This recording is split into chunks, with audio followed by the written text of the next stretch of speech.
What is up, guys? Welcome to another episode of the Meaning of Podcast. I am Ace. This is RB3. And this is it, guys. This is the episode you guys have all been waiting for. We are talking about one of the greatest directors of all time, if not the greatest director of all time.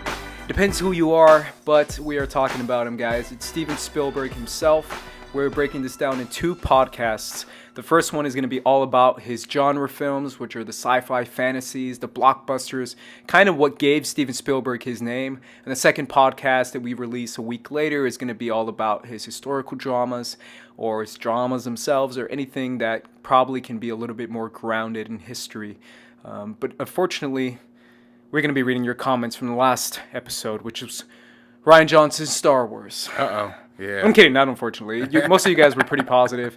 I know a lot of it has been pretty split as far as people's thoughts on that movie. Polarizing. It's a polarizing movie, yeah. Surprising, because it made a lot of money. Yeah. I think Considering it made a lot of money. The people who didn't like it still saw it twice. That's a good point. That's a good point. So. But anyways, guys, we're going to be reading those comments first. So, yeah, stay tuned. Whoa. Let's start here.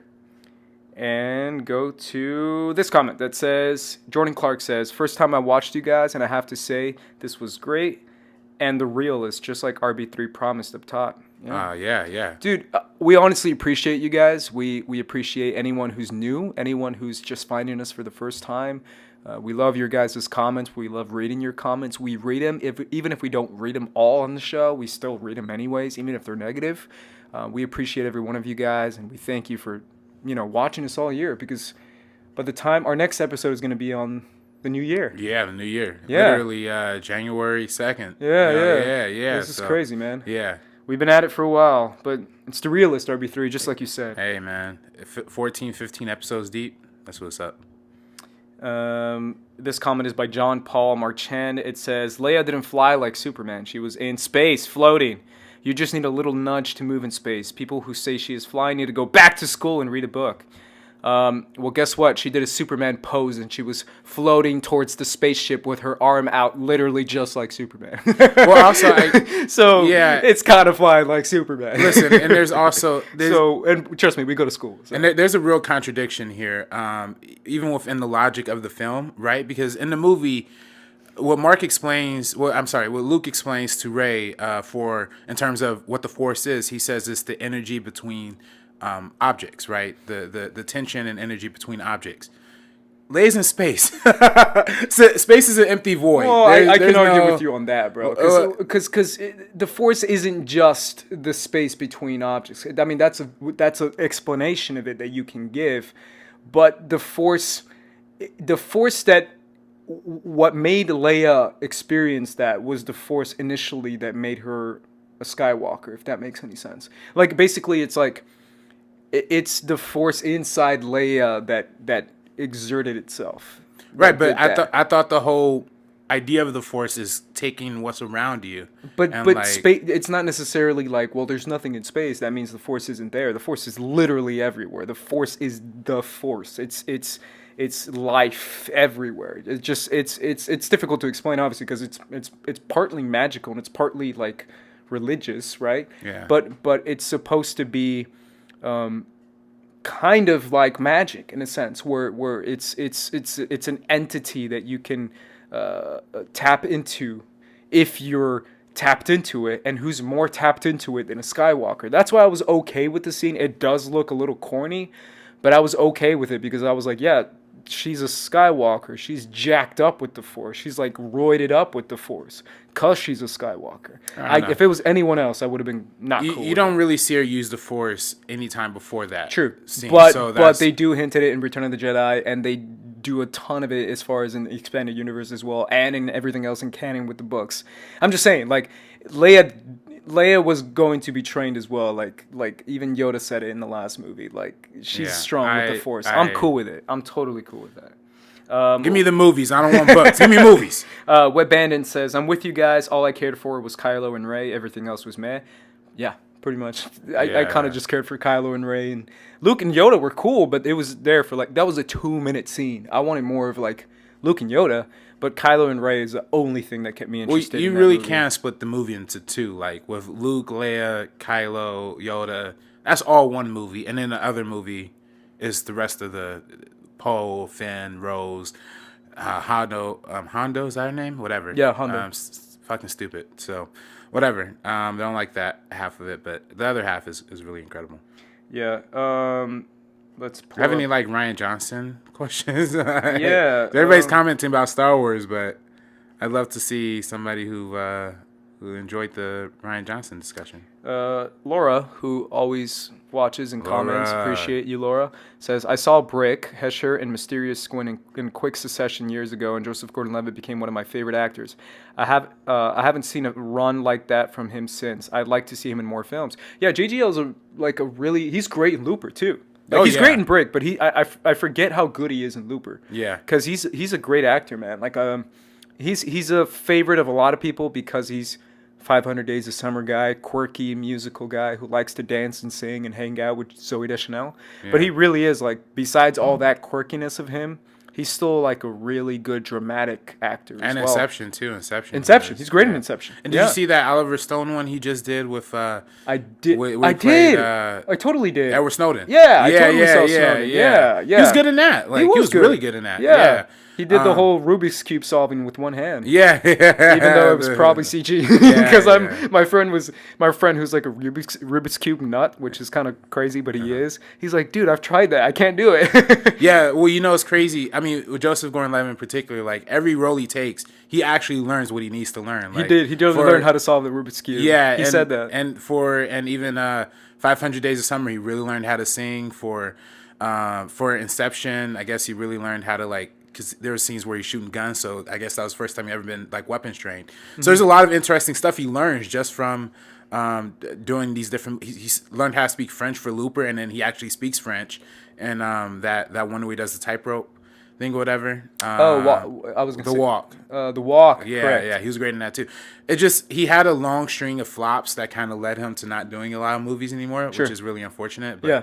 I really wish he come back and do. He also has that TV show that he created and works on too. So yeah, and he's also friends with Rogan. He did that Christmas movie with him. Oh, the night before. Yeah. That's I didn't see it, but I heard it wasn't that bad. No, I've heard mixed things. I'm not gonna lie, man. That's one of my favorite Christmas movies. There you go. I'm not gonna lie. I heard some people say that. Yeah, I heard Michael Shannon's great in that. Yeah, he is. Yeah, another Michael Shannon. And my homie's Michael Shannon, dude. I love Michael Shannon. This one's just a comment. I'm gonna read it anyways, but it says MVR says on first quick look, I thought this was about podcasting. I would suggest dropping the word podcast and just call it meaning of, aka like the social network. I would just drop the duh, just like Facebook. Drop the duh. Yeah. And then, turns out he was right. Yeah. Justin Timberlake was right, or who he plays in the movie, Parker. Yeah. I actually had a friend told me that when I told him the name of my podcast. He's like, "Oh man, I want to listen to your podcast. What's it called?" I'm like, "It's called The Meaning of Podcast." And he's like, "Why?" Yeah. I like our title. I kind of like it, but it's grown on me. We'd be a little transparent. That was the original idea, just to do the meaning of whoever. But I think he meant the meaning of versus meaning of. Oh, okay. Yeah. Okay. Dropping that makes the sense. Oh, okay. Then yeah.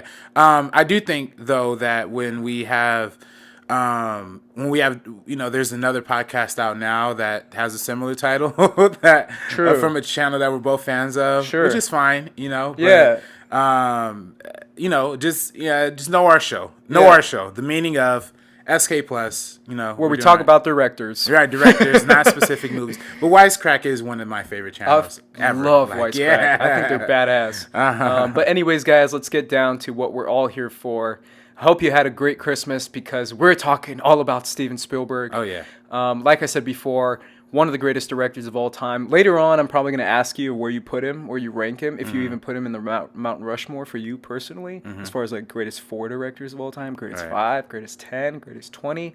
But for a lot of people, he's the greatest because he's able to jump genres so successfully and do it in such a compelling and original way, as far as making really gritty dramas that will win so many Academy Awards and then jump to an enormous blockbuster that'll make millions and millions and $1 billion. And still win Academy Awards. Academy Awards. And he's the type of director who can get performances out of actors and make great visuals at the same time. Because there's certain directors that are known for just working with actors, and that's kind of it.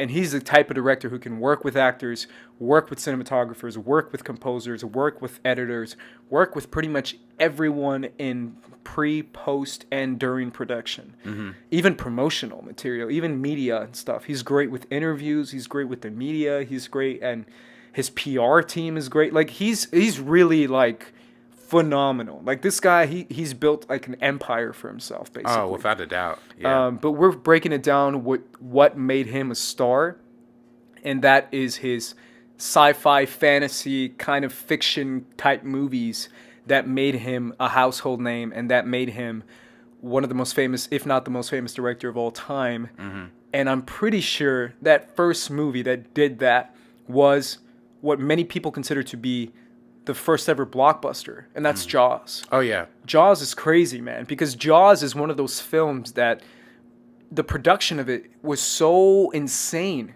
Like shooting on a boat, and how difficult that is. Yeah. Because when you're shooting in the middle of the ocean on a boat, it's hard.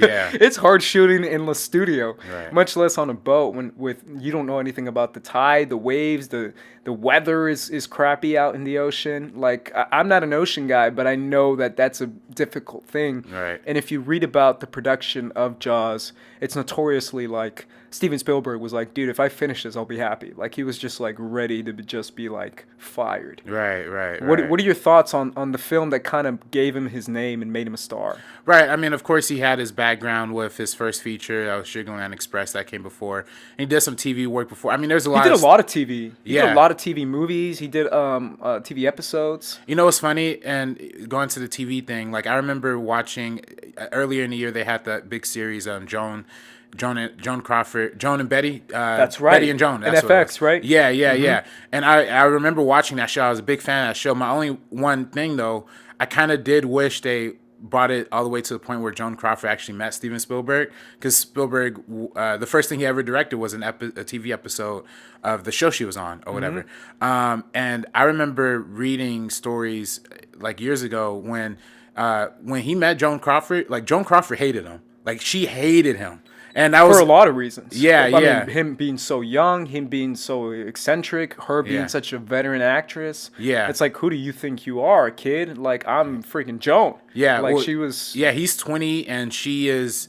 I mean, she's at the end of her. Yeah, but she's at the end of her career too, Yeah. right? I mean, that's what you see a lot in the TV show. The thematic point of that is how these aging actresses don't get the same chances or don't get the same amount of respect as like younger actresses or whatever. So when she was so mad at Spielberg, she literally went to the head of the studio and was like, "I'm going to quit this show if you don't fire this guy right now." And then in the end, the studio was just like, "No, we have faith in Spielberg. You're gonna do what he says." You know what I mean? And it's only for a week of work. So Yeah. just coming out of the gate, he already had a hard time. You know Sure. what I mean? So coming in and he had some success in television. Sugarland Express, like we said, was a good film. Good enough to give him a budget for Jaws. Exactly. And he had the relationship with Universal already. So then when he goes in and does Jaws, they give him this budget. It's based on a book that's kind of pulpy. It was a big seller, but it was known to be like a cheesy kind of book. That was almost seen as unadaptable because, like you said, the whole thing is set on a boat. And for, that's kind of the number one thing they teach you with filmmaking is like, don't use water, don't use animals, don't use children, right? And Spielberg was kind of doing like two of those three big things. He does all those. Yeah. He does all those real well. Yeah, in all of his movies, but especially in this, they had to create the animatronic shark. The basic story is that a shark is invading this little town where this beach is out for the summer vacation, so all the tourists are migrating to that area. The shark is coming, killing off tourists and people who live there, but it's like a big conflict because the mayor wants to keep the beach open, but people are in danger. So a crew of fishermen and the main character, who I can't remember his name for the life of me right now, but Brody, right? That's his name? I think so, yeah. They all go, anyway, they all go as a crew out to the middle of the ocean to try and hunt down and find this shark, on their own. They're kind of all just, it's volunteer work essentially. Sure. So what's interesting about this movie is that coming out of the gate with such a heavy-handed directorial style. The film opens underwater with the shark, with an underwater shot from the POV of a shark. That's the immediate, at the time, you never got the POV of the villain in the mainstream movie. Mm-hmm. That's how the movie opens. Mm-hmm. So what's at stake all the way from the gate, and the suspense just mounts from the very second. And he continues to build that throughout the movie, which, a lot of people, this is kind of Spielberg's one of his first. A lot of people consider this one of his best.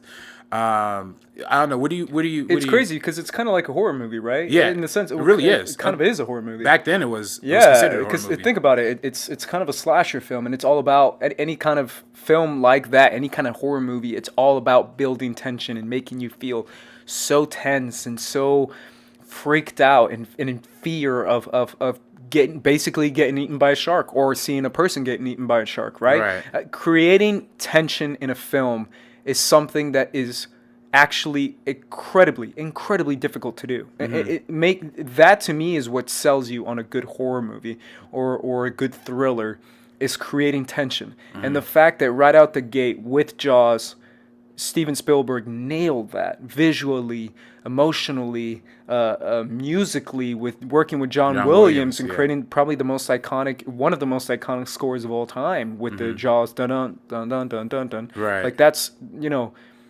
I know that, right? I watched Jaws when I was a kid, and this movie came out way before, I was, this wasn't like a child. It came out when I was a kid. No, it didn't. It came out way before that. Right. So watching this movie for me as a kid, it freaked the living crap out of me because of the tension, because of creating that kind of horror feel that Steven Spielberg nailed. And it's crazy because think about it, his first successful movie was a horror movie, and that kind of goes to show what we see now with people like James Wan, people like Jordan Peele, people who are starting out with horror and kind of like James Cameron and using that as like a career launcher. And that's what Steven Spielberg did too. And if you can do a good horror movie, you can do a good movie.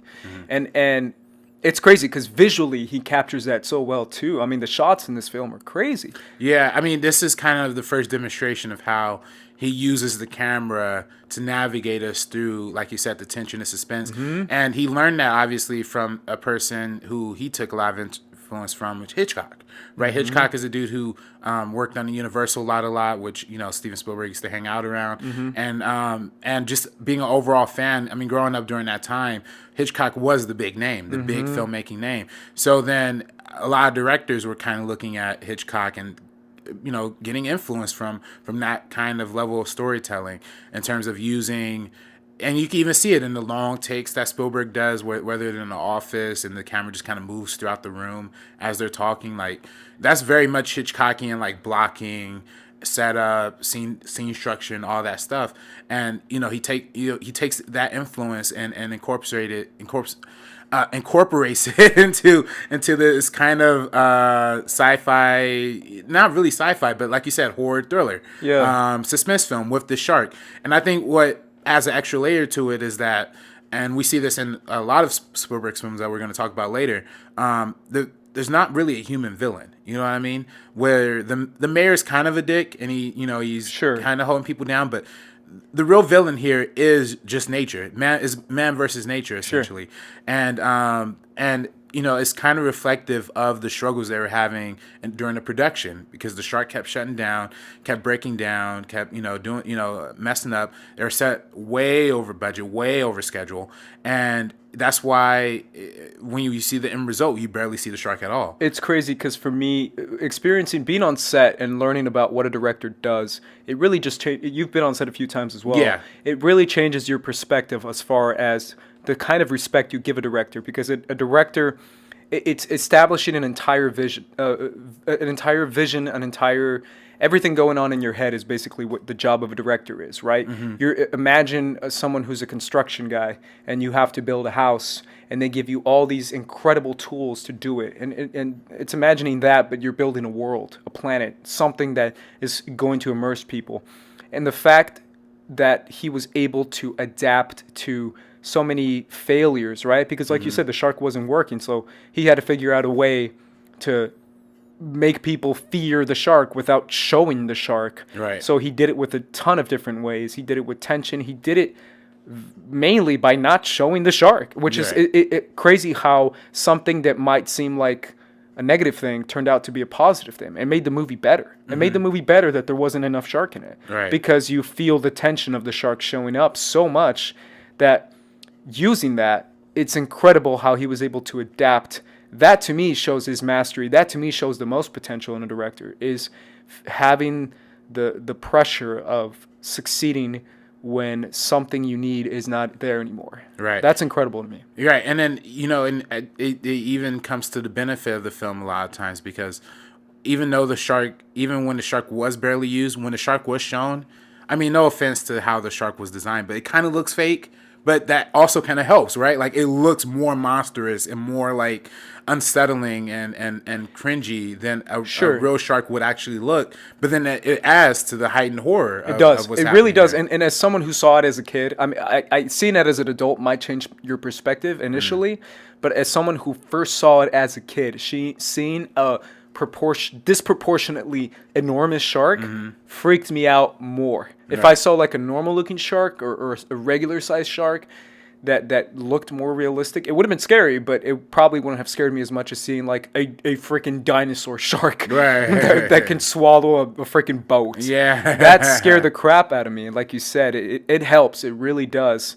I want to move on to his next film, but any last words on Jaws? Nah, I mean, Jaws is, it obviously has cemented its place and the cultural relevance. All directors and anybody who does anything suspense always references Jaws in terms of their inspiration. Even coming down to, we talked about a couple weeks ago with the with the Godzilla movie that came out recently was one of the more recent examples of they're literally just taking from Jaws and making it into a monster movie. And it's crazy because what happened was Jaws made all this money. It made Steven Spielberg a household name. It made a blockbuster type money that studios weren't used to seeing back in that time. Oh, without a doubt. So much so that everyone was anticipating his follow-up to Jaws. And a lot of people weren't sure if he was going to deliver. There was already a lot of naysayers of Steven Spielberg back in the day. But instead what we got was Close Encounters of the Third Kind. Right. Which, again, some people consider to be Steven Spielberg's greatest film of all time. Right. Because this movie blew people away. It blew people's minds. And it's crazy because he had this... He's called this one of his most personal films because he had this in mind for years. And he actually made a film when he was younger, I think called Firefly. I'm not sure what it was called. But right. he made it when he was younger, and I think it was like a short. But it's basically the same premise and the same concept as far as like what it is meeting these, beings from another place, another...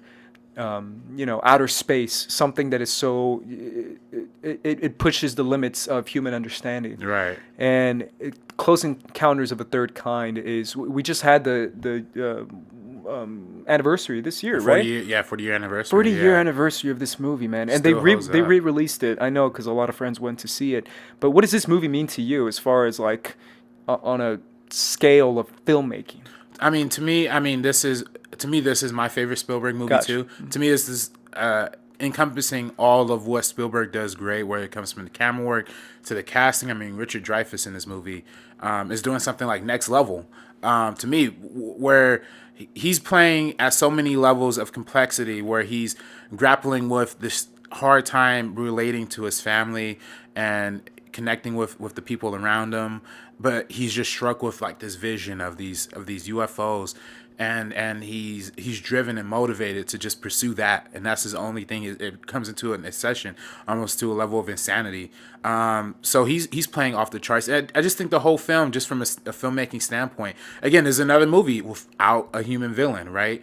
The French dude is a little bit, again, he's a dick, but he has a reason why he wants to be there. He's looking for like missing people. He wants to figure out what this situation is, and ultimately that's revealed at the end. But again, every character has their own perspective to it, and just a sense of mystery and wonder, and the way he places music in this movie, the way the themes come back in certain areas and certain times. I mean, it's really, to me, it's the most subtle like John Williams score that you're ever gonna hear, because just like the notes are repeated in such a way that from one scene, it's a big operatic moment, but it'll just be quietly played down on like a piano or a light violin real later. And you have to really catch it to figure. So, because I remember doing this project my freshman year of college, watching this movie, and for my music and film class, we literally had to break down how the music was placed in this movie. And again, you talk about it being the most personal movie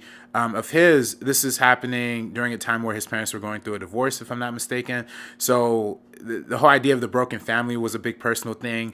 With the whole ship, the alien ship is, kind of an embodiment of both of his parents in a way, because his mother was a musician, his father was an engineer, so a computer engineer. So like that mixed together was what we got the means of communication through the alien ship. And there's just so many like great like themes that run through the movie. Exactly. Absolutely. I mean, it's also like it's a guy who is obsessed with aliens, and he's kind of an alien himself as far as like alienating his family, becoming so obsessed that his own family doesn't recognize him. Right. His own family is scared of him because they see him as another. They see him as something they can't understand. They can't understand what he's going through. They can't understand him and how completely depressing and how disturbing that is for him, right? As a father, as a man, to alienate your family, your children, not just your wife, but your children too. That's hard, man. That's hardcore. Like, that's real personal, like you said before. And like you said,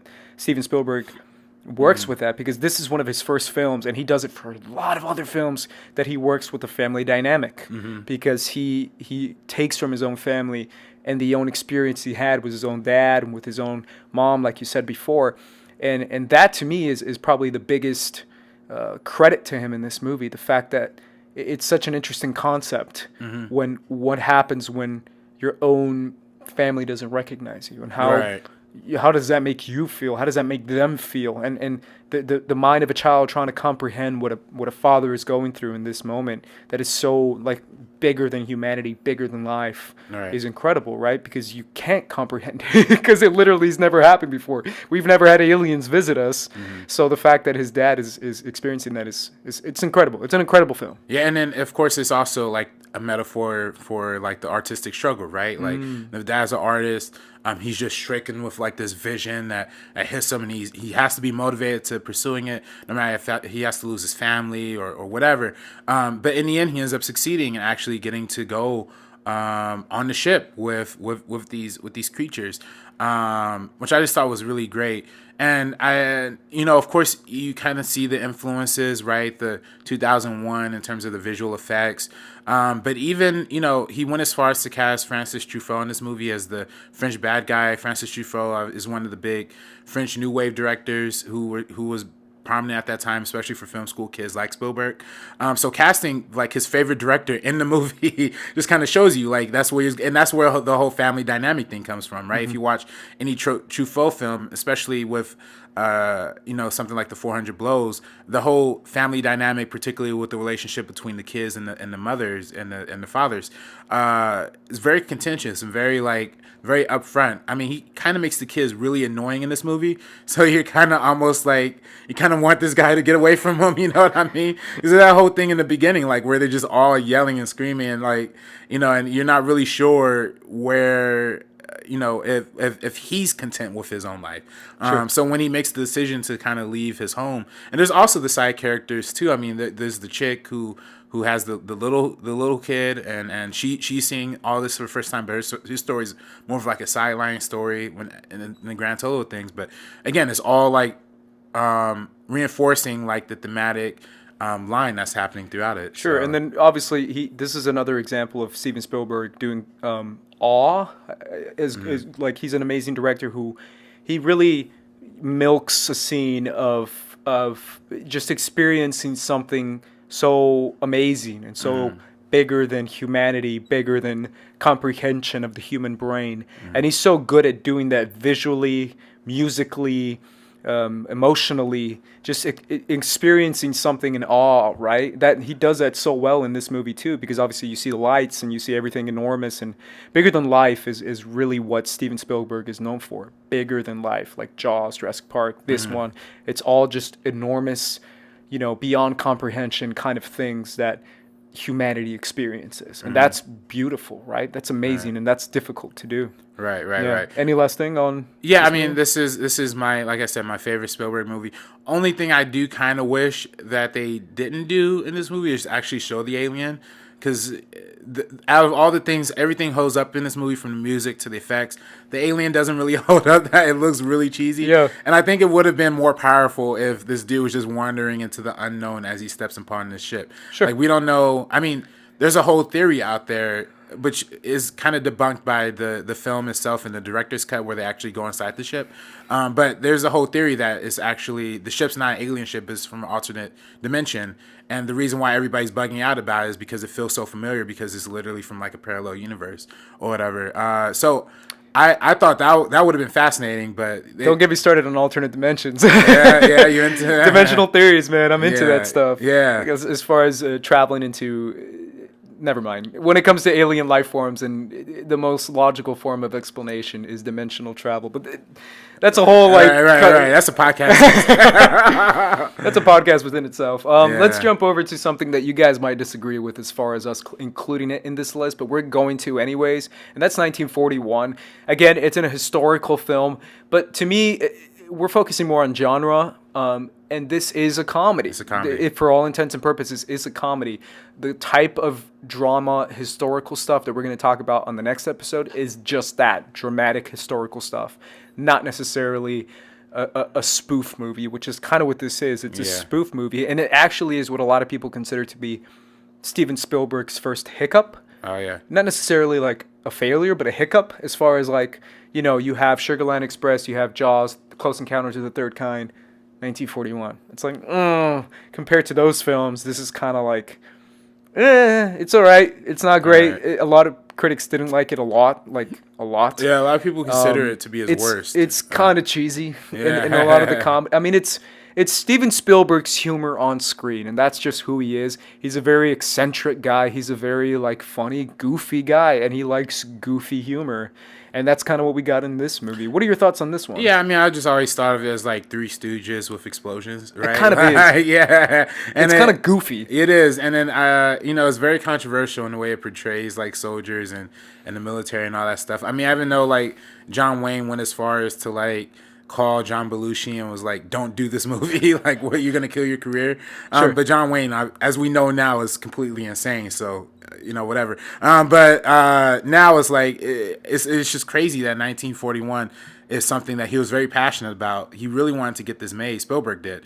And a lot of it was to challenge himself, too, to do a comedy, too. yeah, right. Yeah. And I mean, it paid off to an extent, but it also...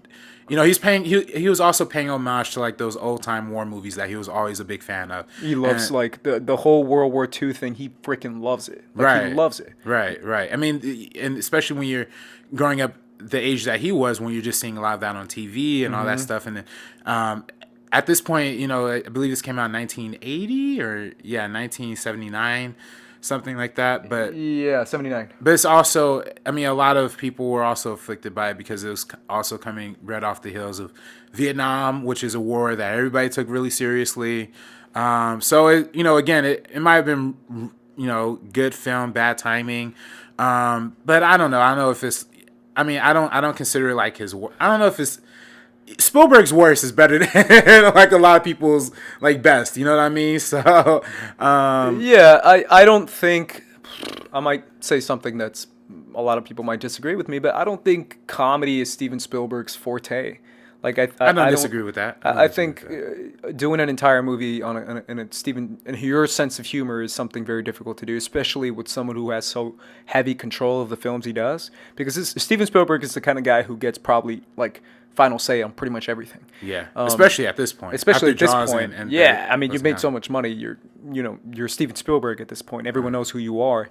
So that might have hurt him in this sense, as far as being comedic and stuff like that. But speaking of that, funny I mentioned that because guess what? Another movie that came out right after that, which a lot of people were anticipating, comes from the mind of Mr. George Lucas, a buddy of Steven Spielberg, who said, I have an idea of this movie about this, archaeologist guys who finds artifacts from the Old Testament.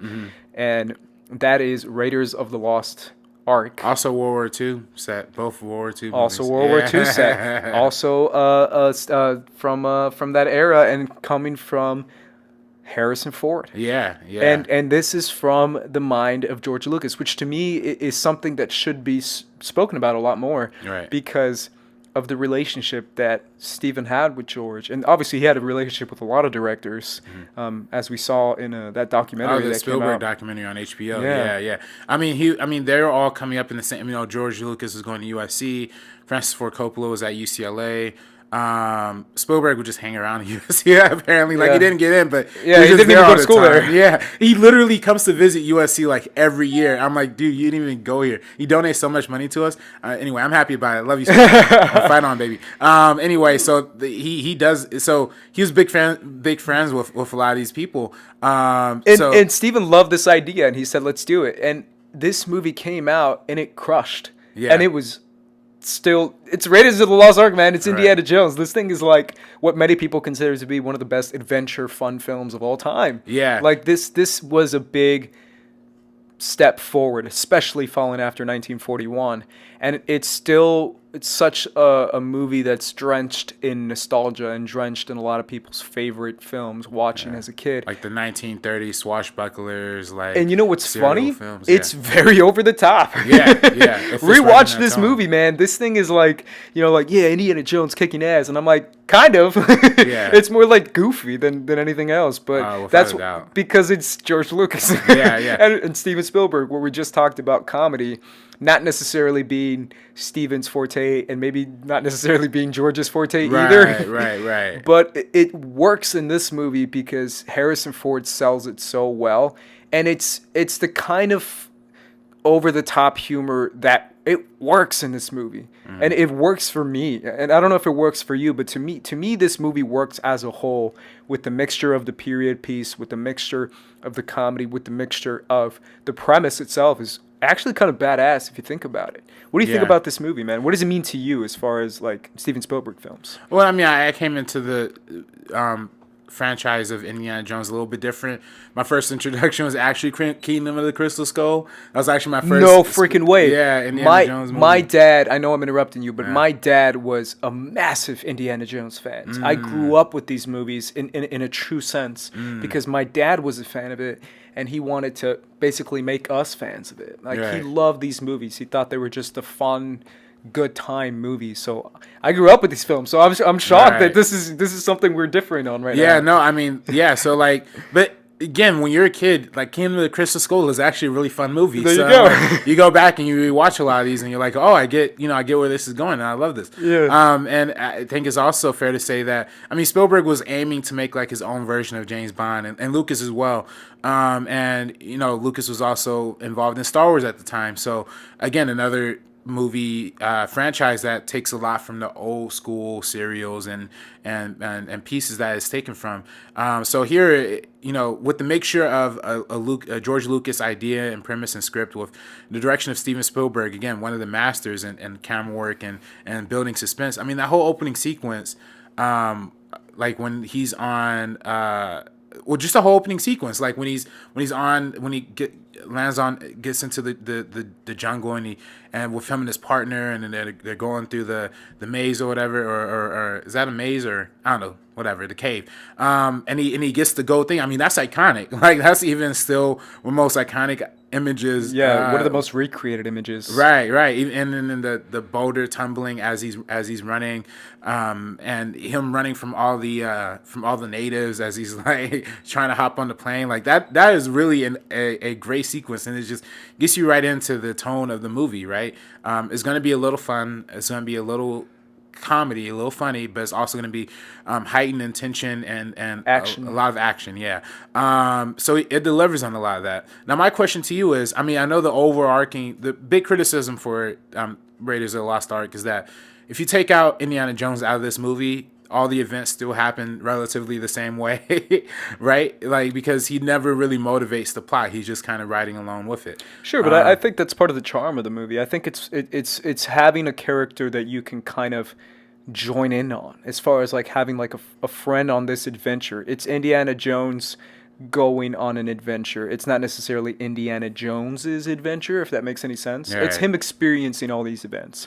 Right. It's him going through them. So for me, I think it works because of Harrison Ford nailing every moment and nailing the charm of the character and nailing the intention and effort behind him. I think he's one of the most he's a lot of people's favorite movie characters of all time because of that. Because he's so, charismatic and so able to carry a film in so many different ways. And it's cool having the different. I think his background's really cool. I think it's really cool how he's able to have different expertise in different types of things. It makes him, like you said, kind of like a weird American version of a James Bond. It's kind of like a throwback kind of James Bond type American version of that. Right, and then I think Harrison Ford really understood the character really well because that whole scene where the legendary scene where the sword fighter is coming up to him and wants the big fight. Yeah. Just pulls out the gun and shoots him. My dad loves that scene. It's Yeah, another one my dad likes. yeah. Well, you know the whole story behind that. Yep. Yeah, Harrison Ford was sick, and then he was just like, "I don't want to do this." So he just It was gonna be a big fight scene. Yeah. yeah. He just suggested like, "Can I just shoot him?" And it fits so perfectly with the character. That's another testament to Steven Spielberg in adapting, right? Just like the shark, it wasn't able to work. He made it better, and now that scene wasn't able to work. He made it better. right. And then we learn more about Indiana Jones through his other films, Temple of Doom and The Last Crusade, of course. Temple of Doom is actually a prequel to Raiders of the Lost Ark. Sure. But I think a lot has to be said about, obviously, George Lucas's obsession with Nazis and Nazi themes and making the villain of pretty much every film that he goes through. But yeah, I mean, there's not like this one has more of a surface villain. Sure. But again, like he's not really motivated. The real overarching theme is just like Nazis are being Nazis. You know what I mean? Like they're just kind of taking stuff that doesn't belong to them. They're taking artifacts and trying to tamper and all that stuff. And it's Indiana Jones not really caring that much about that, but he's only really interested in saving his love interest. Sure. Her name's Karen, right? Don't ask me. All right, yeah. She's a love interest. Yeah, love interest. There you go. So that's kind of the centerpiece of this movie is trying to keep is like the idea of survival. You know what I think? What I like most about one of the things that I most like about this movie is the setting. Just having that setting, having that outfit, having that kind of world is so visually interesting, right? It's like Lawrence of Arabia, seeing the desert type setting, seeing the guy in an unknown setting that he's not necessarily accustomed to is really cool. It works really well, and it's one of those things that's probably kind of why I like the Mummy movies also that came out in 1999. I was 8 years old when Brendan Fraser's Mummy movies came out, and it had like a throwback Indiana Jones type rip-off feel, right? That's kind of why I liked it, because it was like these guys, going like through artifacts, exploring Egypt, the mystery of Egypt and all that. Like, that's cool for the Mummy movies, and that's kind of why I like this movie too, because it's that feel, that setting that makes it work so well for me. Right, definitely, and the other films in this franchise kind of carry that along too. At least aesthetically, Temple of Doom does a little different. Although Temple of Doom is like borderline too offensive, you know what I mean? Like, we'll get to that. Let's jump over to another movie that he does that kind of showcases his direction with children. Oh, E.T., yeah. That's E.T., yeah. E.T. is one of those films that, again, another iconic... Pretty much every one of his films is iconic, so I'm not going to say that anymore. But another one of his films that shows a different strength in his direction. Obviously, he's directing children before with Close Encounters and others, but here he really dominates kids, and he really dominates Drew Barrymore. Yeah, what he can do with direction as far as children, because like you said before, directing children is not easy. In fact, it's really hard. It's terribly hard and kind of difficult to do. It's notoriously difficult to do for a director. And you know what's really cool is seeing behind the scenes of this one. You saw a little bit of behind the scenes in the documentary, but it's really George Lucas like really attacking a kid, like really going hard at like Drew Barrymore and like really making her cry and stuff and making her fear and just describing things so well. Like there's that scene where he's just like, imagine this creature is attacking and all of a sudden you see a light and it's a scary light, but you want to go through it, but all of a sudden you're scared and you feel really scared and you feel really like he's really good at like making a kid feel like imagination is what drives a children's performance. Right. And he's able to right. get that in this movie amazingly, right? Right. I mean, that's kind of the tough thing about directing kids, because essentially what directing is like manipulation. You're manipulating somebody, an actor, a performer. So when he's doing this, I mean, you kind of feel for Drew Barrymore's character. Well, you feel for all the characters, right? You feel for all the kids. Is Yeah. I mean, and also too it should go without saying, this is also kind of a kids movie. This is Spielberg's kind of first venture into making just a straight up kids. A movie for kids. Yeah, movie for kids. Yeah, but at the same time, he holds down the adult themes that have carried on in all of his other work. I mean, this one opens up with the divorced mom, with an older brother who is very critical of Elliot, because he doesn't want to see his mom upset or disappointed whenever Elliot makes like a dumb joke or whatever. So it's like it has a very real emotional center at its heart, at its core. But then it's also very endearing to all of his characters too. You could tell that Spielberg obviously connects a lot with these kids in this movie, especially with Elliot. That's his name, right? Elliot, the main kid. Yeah, you could tell he connects with them, because just off the level of exploring E.T.'s background. I mean, it's like if you're finding a pet puppy in the middle of the woods, like. That relationship is going to grow and fester into something much more sentimental than just like a surface level friend. Like, so I think Spielberg captures that childlike innocence really, really efficiently. And, and that goes without saying, you also get a good amount of perspective from E.T., from his actual story as well. I mean, the film opens up with that sequence where he's coming out of the ship, and he's a botanist, so he's just like looking at the plants or whatever. And then but then there's that whole like incredibly scary thing when the ship leaves, and then E.T.'s just kind of like left on this planet like by himself, and then like the faceless like dudes, like literally you don't see their face. It's just all silhouettes of just people trying to hunt down this thing. It's like really scary and suspenseful. So you get the fear, you get from right off the back, you get empathy for E.T., and then you get further empathy for Elliot. So when their stories collide, it becomes they're completing each other. They're finding that hole that's been missing within each other for a long time. So I just think that Spielberg does that, and connecting those themes really great and really efficiently. So. Yeah, it's making a kid audience feel for a kid and feel for an alien, or basically an animatronic, right? Because that's what it was. Yeah. It's also the connection with practical effects and making basically a compelling character out of basically a puppet or an animatronic is difficult to do as well.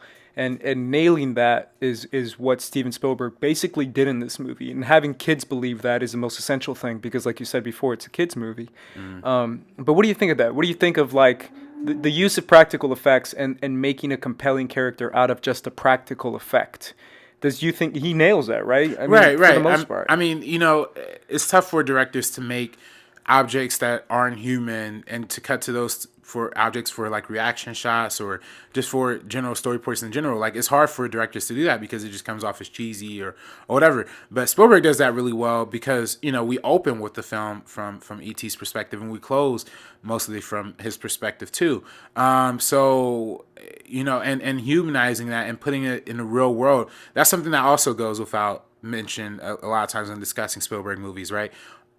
A lot of his movies are set on Earth. Like, there's not alien worlds. It's not like 2001: A Space Odyssey where they're out in space and they're on this giant, space shuttle and this machine is manipulating them. No, it's actually Earth. So you feel, you're there. And they use real products like in Close Encounters with the Baskin-Robbins truck as they sneak up to the mountain.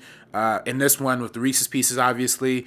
So they give you like real world centerpieces to kind of connect to what's happening in this incredibly emotional and story. So I think that's the overriding theme in Spielberg's thing, right? It's like this is real life, this is the real world, this is real concept, just with a hint of extraordinary, where that's an alien coming, to down and hang out with a little kid, or if it's a giant UFO spinning the sky, or a shark, or artifacts, historical artifacts, or something, dinosaurs, so it's all real world, and I think that's what really That's why you have a real sense of connection with everybody in this movie point. because they're very fleshed out and feel very real.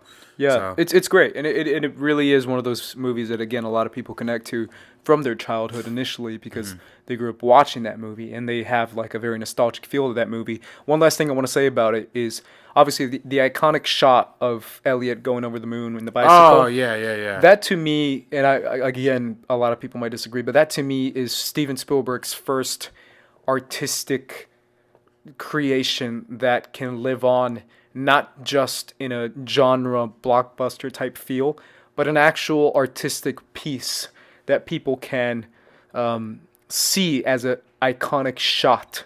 Not necessarily an iconic film, but an iconic shot that can give you emotions without even saying a word. A simple picture of Elliot going over the moon in that bicycle for me is Steven Spielberg's first, artistic venture in creating something that's absolutely iconic that can bring in so much, like a true art piece of a shot. right. I mean, I think that shot's so great because it tells you so much and it gives you so many feelings. That to me is just the centerpiece of it. right. I mean, it also helps that they put that shot in like all the trailers and posters, and eventually became his company logo. But you're right. And it's a poster too. Yeah, it's supposed to. Oh, Yeah, you but, said that. yeah, but but you're right though. It speaks a million words without saying anything. And a lot of times, this movie actually does play out more like a silent film than more of his other films, right? I mean, that whole thing in the beginning, there's no words said. That whole thing where they're riding the bikes and escaping, like there's practically no words. It's all suspense and all music. And the John Williams score for this movie lives on for forever. I mean, the da na na na na na, like that really hits. And it's also, if I was saying too, this movie is a huge influence on the way kids movies and coming of age movies became during the 80s, right? I mean, this is the first. I mean, his movies is Amblin Entertainment. So, and whenever we hear directors mention, I'm taking influence from Amblin, I'm taking influence from Spielberg, you see that in the old It, and the new It, and In Stranger Things. And I mean, stuff we're seeing now that people are loving. That's Yeah. getting a lot of money and a lot of attention and are well done. Yeah, you're right. They are taken from E.T. Yeah, Earth to Echo. I mean, literally, countless of movies are literally citing E.T. and Amblin Entertainment as their influence, and this was the first one to do it. So. It's amazing. Yeah. Let's keep going with Indiana Jones. Let's talk about Temple of Doom and let's talk about Last Crusade. Temple of Doom. These are his next two genre films. These are sequels, which is Yeah. different. Because we usually don't see sequels, at least at this point in his career. Yeah. And these are follow-ups, because usually what he does for a follow-up is just like a new idea, a new big blockbuster idea. But these are sequels. These people want to keep seeing this character, Indiana Jones. Mm-hmm. Let's start with Temple of Doom, a movie that you previously mentioned. Yeah. And this one is, I believe it's 1984, I think it came Yeah, out. it's probably 1984. First, this and Gremlins are literally what created the PG-13 rating. Fun fact. There Yeah, you go. yeah. What do you think of this movie? What do you think of this adventure for Indiana Jones? You know what? I actually think this movie is a little better than people give it credit for. Got you. There are some really like cool scenes. Like, I mean, it's also go without saying you have to really be tolerant of what's happening here, right? Because there is extreme racism in this movie, like, and you kind of have to just kind of look over it to get some enjoyment out of it. But I mean, it's taking influence. The first Indiana Jones took influence from a lot of the serials, all that stuff, the Popey stuff. This takes place slightly before that. So, and Spielberg also, in the tradition that he does, he looks to previous forms of cinema for influencing his films. I mean, we even we're going to touch on Crystal Skull a little later, but that one's more of the sci-fi for the 1950s, or the Last Crusade is more of a western, referencing the westerns that are coming out during that period. This movie's more of like the exploration novels where or films where they would go to like a foreign land and it'll just be like, oh, huppity, like all in black skin or whatever, like that really is what he's basing that off of. And you see it, or people just paint it in like yellow, represent like Asian culture, like that really is where he's going. And it that's his inspiration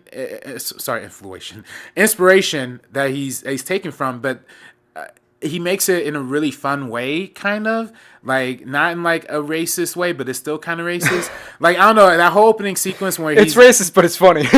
yeah, it's more of like innocent racist. Like it doesn't know it's being racist. Like when that whole thing in the beginning where he it's that big dance number and they're doing that thing, and then out of nowhere like the random Chinese people just come up and they have like the weirdest camera angles. Like they're literally shot from like underneath and have like these harsh shadows, and they're just like speaking like it's like they're speaking their language, but it makes it funny. And then like when they're actually like shooting, I don't know, man. There's a lot of like questionable stuff in the whole thing when they go to India and all that stuff.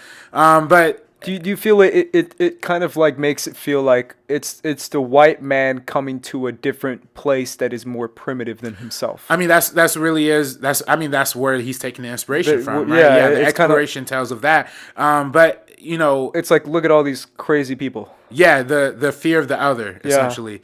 But again, I mean, it's fun though. Like it's supposed to be fun and cheesy and over the top. So I don't really knock points off of it for that. That being said, though, this has a slightly different feel than the original Indiana Jones, right? Whereas the first one was kind of like this big operatic adventure. This one's more personal. The first one's like what would happen in this really weird adventure with Indiana Jones. This one's just like an everyday thing with Indy. So it's kind of interesting how they add him with the little Chinese or the little Asian sidekick. What's his name? Willie? No, Willie's the girl. No, he has a short round. Short round. Yeah. They put him next to it's a short round. My buddy used to do an impression of I forget how it goes, but he's like, Mr. Jones, like the way he does it is so funny. Where do you land on this movie? I mean, it's definitely like it's definitely probably one of my least favorite Indiana Jones movies.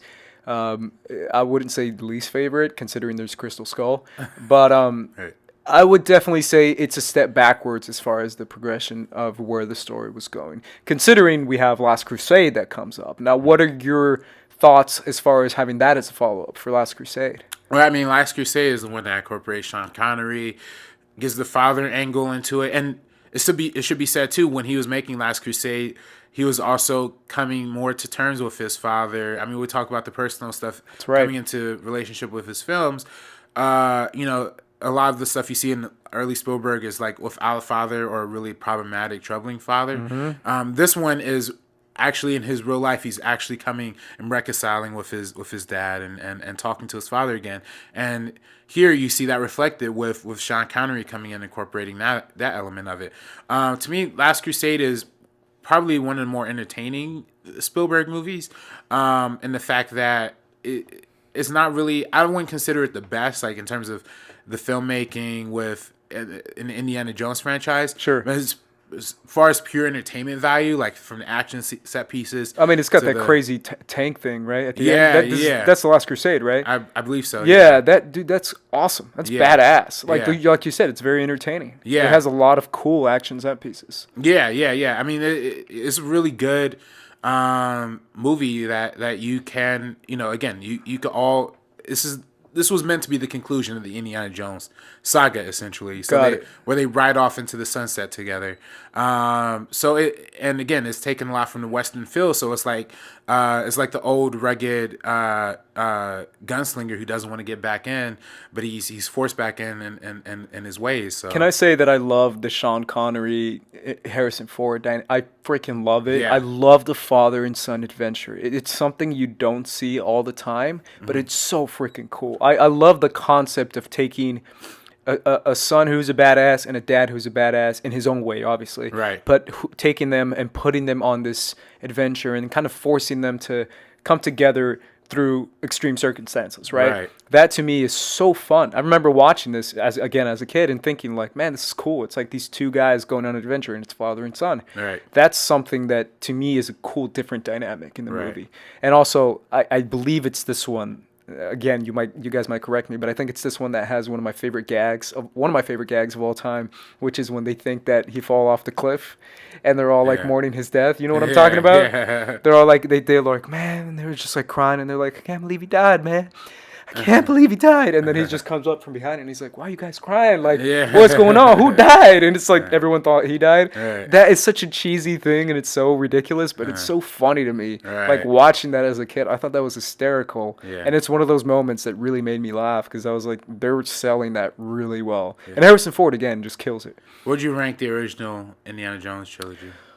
Good Lord. You know, it's funny. I really like this one. I really do. I mean, Raiders of the Lost Ark is a lot of fun, too. I might go Raiders, Last Crusade, Temple of Doom, Crystal Skull. Skull. Yeah, I mean, that's probably the same way I rank all of these movies as well. It should go without saying. I mean, it should go with saying. You know, Raiders of the Lost Ark was nominated for a lot of Academy Awards when it came out. Like literally, like Best Director, Best Screenplay, like all these different Oscars that I was nominated for. Of course, it was the first in the franchise, so it warranted a lot of that. The other two weren't. But I do think Last Crusade should have gotten a little more credit for what they were going for. Yeah. Particularly with the way the story wrapped up. It was really heartfelt and satisfying. So, yeah. Plus, tank fight. Always cool for a tank fight. Right. Anyways, let's start. Also, sorry to cut you off, but Spielberg at this point has had multiple Academy Award nominations, right? Spielberg at this point is like, there's nothing wrong he can do. Yeah. He's killing it right now. Yeah, he was nominated for Close Encounters and for Raiders of the Lost Ark. And Jaws was nominated for Best Picture, which if you made Jaws today, that wouldn't get nominated for Best Picture, right?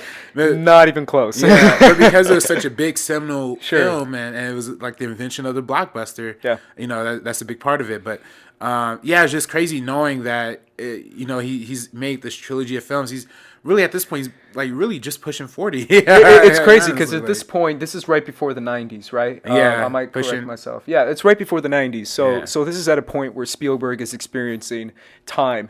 And this is all, like, one of my friends, because I was talking to my friends at work who are cinephiles as well and love Steven Spielberg, and they were talking to me about eras, and it's decades, right? Mm-hmm. It's like the 70s Spielberg, the 80s Spielberg, the 90s Spielberg. Mm-hmm. Like, every era has a distinct vision, a distinct perspective, a distinct moment in his life.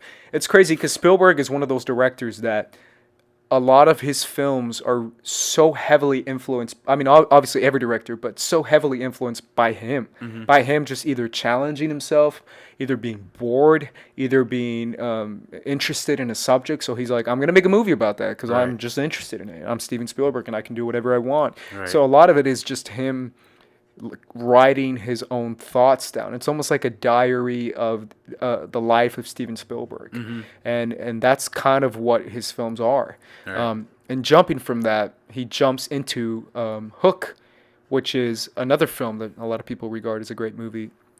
And he uses a talent like Robin Williams to create a fairy tale type story and kind of flip it on its head.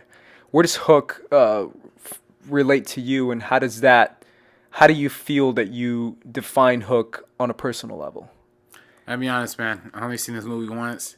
Not really the biggest. Ooh, shots fired already? No, it's not. I don't mean to shoot shots, but it's a little cheesy. I mean, it didn't necessarily age the best out of any most other Spielberg films, right? I think part of it, unfortunately. But this is another one, to be fair, that he's aiming towards kids. Towards kids, yeah. Like really kids. Towards kids. Yeah. And it leaves marks on people who saw it as children. I don't know. It does. I mean, Christian is a big fan of Hook, right? And that's something he grew up on. Whereas Ellis doesn't like this movie because like he just didn't grow up on it. It's not for his, it's not for his eyes or whatever, So again, this is something I saw not more recently, like when I probably saw like in cable or something. But it's not the greatest. I mean, there are some funny moments in there, but there's not really a lot happening, I guess, coherently. I mean, I don't know. So, you think it's a little too all over the place? There's a lot happening. I think what hurts it too. I mean, we just talked about how Indiana Jones can be very over the top, but this one's real over the top.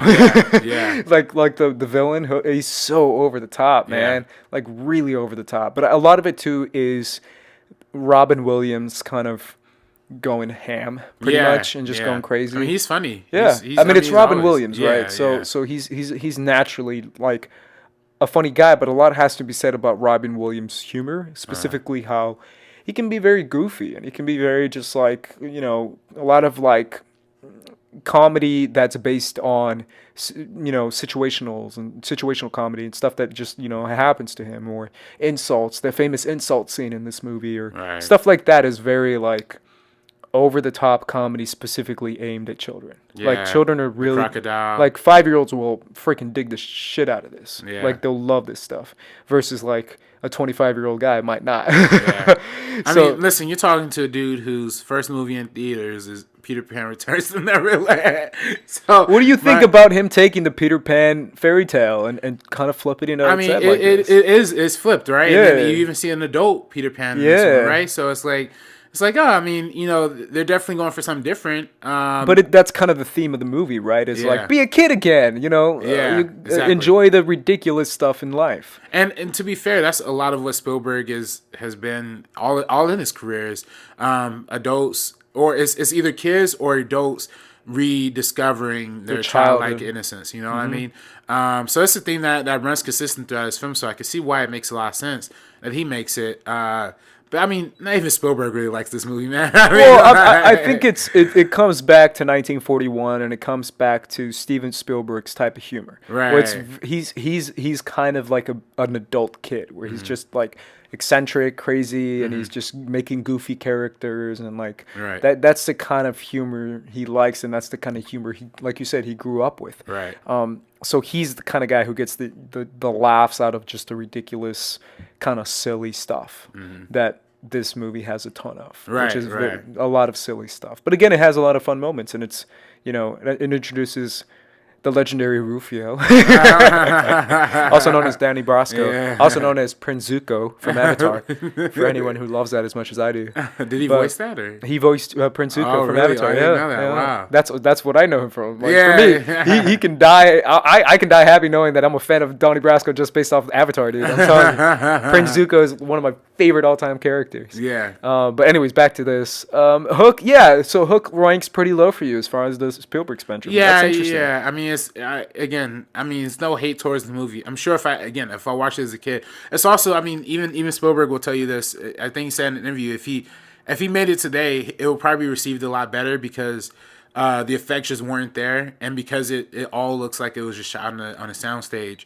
It doesn't the production value isn't really there. If you had like modern day effects and CGI, it probably would have done a lot better. You know. You know what this movie doesn't do, though? What's that? It doesn't have Hugh Jackman singing Nirvana at the top of his lungs. Is that the new Pan? Yep. I didn't see it. Yep. Was it really that bad or? I didn't see it either. I just saw that, and that's saw it, pretty man. epic. Yeah. I want to watch that, man, just for the shits and giggles. Hey, it has Rooney Mara. Shout out to Rooney Mara. Yeah, she Every plays it. podcast, I'm gonna give you a shout out. And even though she plays a Native American. Hey, shout out to Rooney Mara. Anyways, let's jump over to one of my all-time favorite Steven Spielberg movies, if not my favorite Steven Spielberg movie. The one that I saw as a kid too, but it's one of those that holds up. Like, it holds up as far as greatness and as far as level of complexity, combining with action adventure, combining with horror, combining with big themes. And that, my friend, is Jurassic Park. Yeah.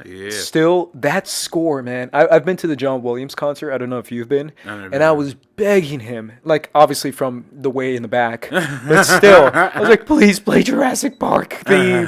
It makes me cry, man. It's like my childhood come to life. Like, Right. obviously, Cody and Cops are massive Jurassic Park fans too. Yeah. I have Cody's wedding. Cody's wedding. They played the Jurassic Park theme when he walked down. It was I now pronounce you husband and wife. And I was like, yo, that's legit. Yeah. That's legit. Yeah. Anyways, my friend is also a big Jurassic Park fan, and we've talked about this quite a bit. But Jurassic Park is greatness. It's greatness. It really is, because it adapts a book, which is actually a really good book, and the concept in the book is amazing. As far as humanity playing with nature in a very dangerous level. But this film, to me, expresses so many different things. First of all, rewatching it on an intellectual level, as far as what would happen if man tried to tame a beast that was never initially tamed by man, right? From a time before man, which is the dinosaur era, which is a time before man, because that's when dinosaurs ruled the world. What would happen when the intellect of man faces off with the physical, monstrous nature of dinosaurs? Nature, that's what it is, right?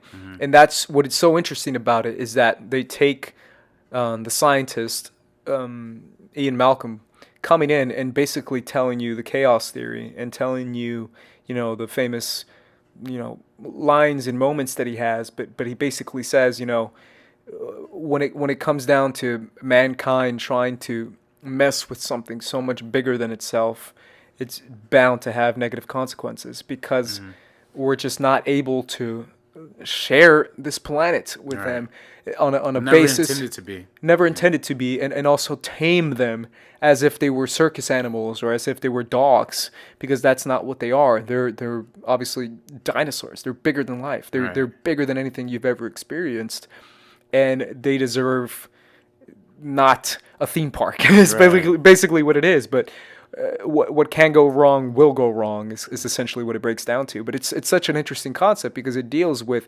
man's fascination with theme parks, right? Exploitation, right? With like circuses and stuff like that. Like, check out this freak of nature, and it flips it on his head as far as like that freak of nature can step on you. right. But that, to me, that concept is what makes this movie great. Like, everyone's like, well, the dinosaur and the raptors, and that's great too.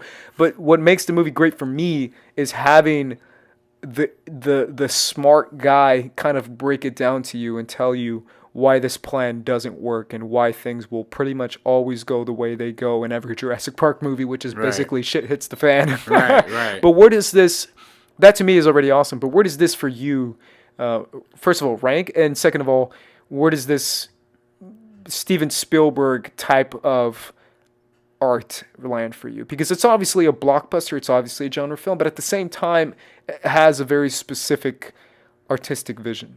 Right. I mean, this came out around the same year as Schindler's List, which we're going to talk about on part 2 of the Spielberg episode. But it's funny how Spielberg does that. He'll do 1 year where he'll just do both types of movies. But this movie is interesting because, like you're right, is dealing with really powerful real world themes of exploiting experimentation, science and the misuse of science and the abuse of scientific discovery. And I just think it's fascinating how we've developed this more of an understanding of dinosaurs, kind of almost because of the original Michael Crichton novel and because of this movie. I mean, after this movie came out, the like in real life, the U.S. Funding for research of I don't know how it's called, prehistoric, but it's not a specific term, but their particular research for dinosaurs actually ended up increasing. So it has real world effects. And again, the science, and we've become to discover now that dinosaurs don't really look like that. They look more like chickens. But that's fine. That's what they're going for.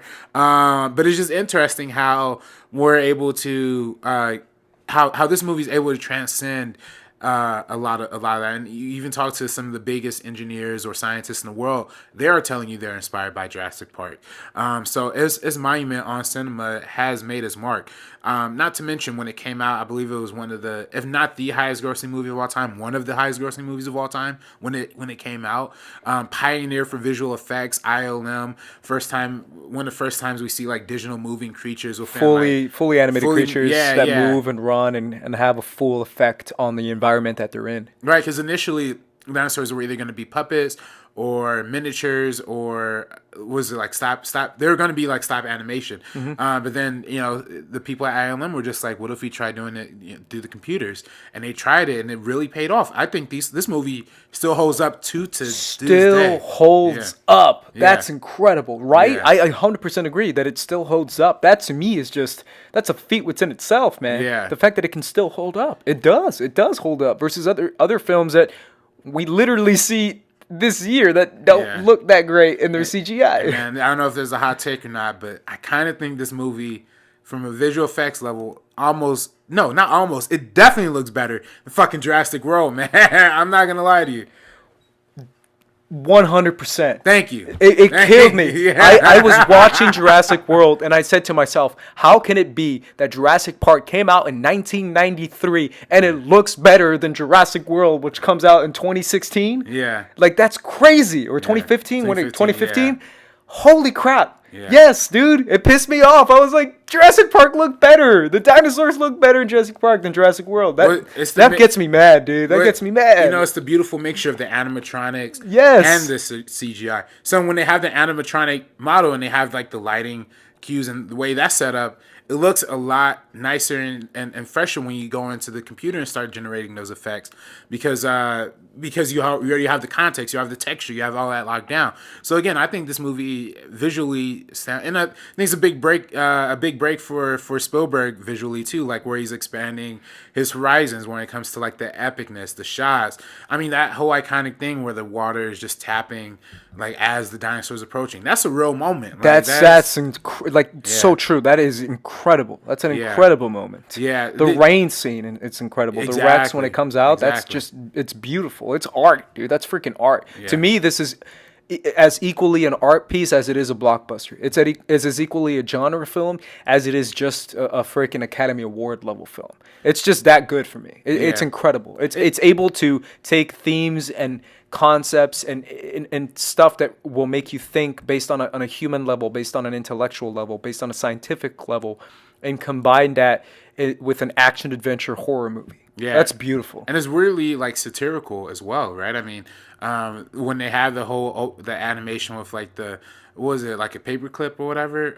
I feel yeah. He has a name, but I forget his name. Yeah. But when he's doing that, I mean, that feels something right out of like an actual theme park or like the actual like computer program back in the 90s. Well, that's what Michael Crichton does, right? Because he's also the writer of Westworld. Mm-hmm. He has this thing when humanity becomes so self-obsessed with itself and self-fascinated with, like you said, exploitation, and they have an obsession with theme parks. And Michael Crichton is obsessed with theme parks because that's basically what Westworld is about too. Right. But it's this concept of man taming something that they're not necessarily able to tame, whether that be in Westworld androids and robots and technology that's bigger than them, or in this film, which would be nature. Right, and then we see the exploitation theme kind of in E.T. as well, where they take E.T. and he's being like experimented on in the labs, and it's really horrifying in that. And you see it this is what, if that kind of methodology continues within the government through researchers, this is where a dinosaur attack is going to end up putting people. It's also the corporate feel too, right? Because it becomes into the making it a capitalistic venture of scientific discovery. Yeah. Taking something that's beautiful in science and in nature and making it into, like I said, a capitalistic venture or a corporation or a product or basically something that you can buy, that you can have, that you can own, and that you can wear a T-shirt of. Right. And it creates the iconic. I mean, it's a very high concept movie in the sense. I mean, high concept in the sense that it's very easily recognizable, right? Like as soon as you see that Jurassic Park logo, you know what it's about. My only complaint with this movie really is like the ending is really cheesy. I mean, no complaints allowed. No, I'm kidding.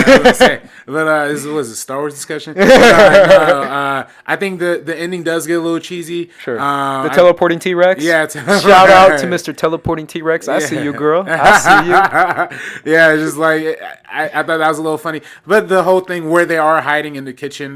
That kitchen scene's awesome, dude. Yeah, that's awesome. Yeah, that's freaking cool. Yeah. Those Velociraptors are badass, man. They instantly became like my favorite dinosaur. Yeah. Like it was one of those things. Like watching this as a kid, my brother caters to the Rex, and I cater to the Raptors. Yeah, where I'm just like Team Raptor, my brother's like Team Rex. Right. It's so cool, man. Right. I love it. I just thought that whole big shot though, where the T-Rex does the war, and then the banner's following just perfectly in front of the camera. Like that's too Spielberg-y, for me. Oh, that to me is fist pump. Right. Samuel L. Jackson in this movie too. Oh yeah. I was hold on to your butts, man. Yeah. Jeff Goldblum. I mean, so many great actors. Jeff Goldblum. So many iconic moments. Clever girl. Everything like that to me is like shout out to that guy. That guy's Lord badass. Well, I don't know that guy's name. What was his name? Pierce? I don't know. But anyways, Yeah. he's a badass. Shout out to him. R.I.P. Right. You could have taken on the Raptor, maybe. But she was too clever of a girl. Yeah, Laura Dern, Yeah. freaking kicking ass in this movie, Um, limping. Yeah. I forget. The Jello shot, freaking shaking Jello, man. Yeah. Never look at Jello the same way again. Never, dude. And I can't remember the homeboy's name, but he was Sam Neill. Sam Neill. Yeah, Totally. Yeah. Shout out to him in Thor Ragnarok. And Jeff Goldblum too. Yeah, And Jeff Goldblum in Thor Ragnarok. That's so true. Oh my god. So many great. So again, this movie has birthed so much greatness coming out Greatness, of it. dude. To me, this And- movie is one of the goats. Yeah. Like I'm telling you, man, it's up there as far as goats, man. Greatest of all time for anyone who doesn't know what goat is. But unfortunately, it was followed up by The Lost World. Okay. No, I'm not gonna lie, man. you know what's crazy? I like The Lost World. I like The Lost World too. Like Cops and I have talked Yeah. about it too, and Copster and Cody agree. I think Copster agrees at least that The Lost World kicks ass. I think The is. Lost World's cool, man. Like watching The Lost World, everyone gives it crap, but I think it's badass. Yeah, But a lot of people don't like it. A lot of people feel like it's a step down. A lot of people feel like it's not taking the big concepts like Jurassic Park did and just making it a fun, over the top, gymnastics girl fighting raptors movie. Well, whereas the first one was more of like a science exploration, this one was more of a survival story. Sure. Like they have to survive the This situation. one had freaking Julianne Moore too. Yeah, Julianne Moore, Vince Vaughn. Vince Vaughn, Yeah. who's like a serious role in this, which is Yeah. kind of This is before weird. he turned comedy. Yeah, Before this he is turned where comedy. his comedy career, and he plays like a animal rights guy, I think is what he plays. Yeah. And Julianne Moore plays like a National Geographic photographer. And obviously you have Jeff Goldblum playing Ian Malcolm again. Right. I think this is a fun movie. It's definitely, it gets crazy when they come back to San Diego and stuff. Yeah. But it also has other themes, like the hunter guy trying to hunt down a dinosaur because Yeah. he thinks, he's like, why do you want to hunt this thing? And he's like, because it's badass if I hunt it. Right. Literally just hunting something so big and bigger than life that he's like, if I can kill a fucking T-Rex, I'm a badass. Yeah. So he's like, is that the only reason you try to kill T-Rex? And he's like, pretty much, dude.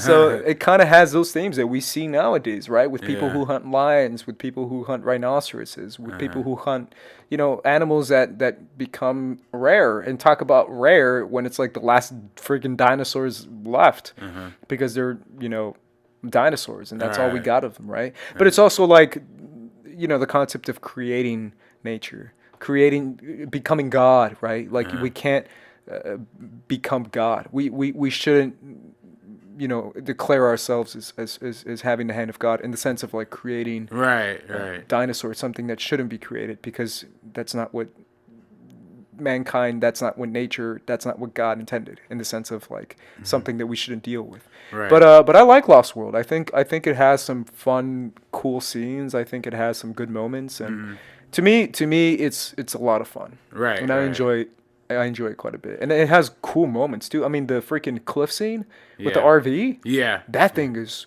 you feel tension in that scene, dude, when she's on the glass and it's cracking and then the freaking thing falls and she's Right. it's cool. Yeah. It's cool. I don't care what anyone says. Lost World is cool. Yeah. But- Doesn't get enough credit. I agree with that. A lot of people Other don't like sequels though, fucking garbage. Let's jump over to AI. Is that next? The Yeah. next sci-fi movie. I mean, of course, there's Saving Private Ryan. Again, other half. we'll talk about that. Yeah. Let's jump to AI. AI. It's funny because this movie, people are starting to revisit this movie and kind of give it a little bit more credit. I was talking to a couple friends of mine who were talking about revisiting this movie and giving it credit as far as high concept and as far as visually. Because to me, visually, this is one of Spielberg's best. Right. It's an incredibly jarring visual experience as far as how crazy it is. When you talk about, you mentioned earlier the eras of Steven Spielberg and how the different eras of his films kind of all take a different look. This is really a stark, like, defining change in how a Steven Spielberg movie looks, right? Just from the visual, from the blue hues and the really dark shadows and high contrast, and desaturated colors. Like this is, and we see this look continued in like Minority Report and War of the Worlds and all the other sci-fi movies that he makes on in this 2000s era. But this movie, I mean, of course, it's really the big collaboration between Spielberg and Kubrick, right? Arguably the two greatest directors of all time coming together. And unfortunately, Kubrick was gonna direct this movie, but he passed. So he handed over the reins to Spielberg, who was already involved on a producing level. I'm assuming. So this is a movie that I always enjoyed since I first saw it. I think this movie is a masterpiece. This is one of my favorite Spielberg movies of all time. And a lot of people really hate on it because, when you're measuring up against Kubrick expectations, a lot of people start to look at it a certain type of way. What do you feel about the child kind of POV that we get? Yeah, it's Haley Joel Osment is the main kid, right? And he's a artificial intelligence created, again, another story about creation, right? Where's the line between creation and not creating? And yeah, I mean, I enjoy having it from a kid's perspective because it is like you're living in this harsh sci-fi world where this kid has no idea who his real parents are. He doesn't even have real parents. He's manufactured, but he is programmed to adapt this sense of emotion. And then where does that lead? To a family that abandons him, to now he's lost in the world as an actual looking human being. But because he's programmed with emotions, he develops into an individual character.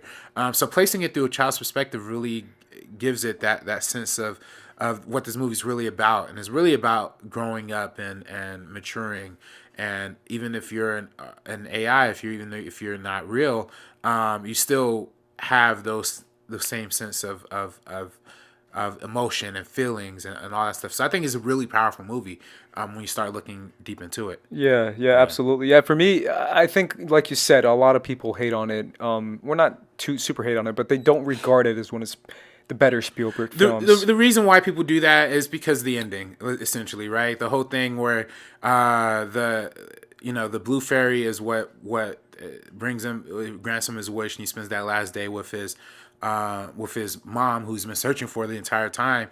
And a lot of people think Spielberg added that ending because, of course, Spielberg's a sentimentalist. Kubrick isn't. Actually, Kubrick was the one who commissioned that ending. He's the one that was his idea. That's the way he wanted to end the movie. Spielberg was just doing it.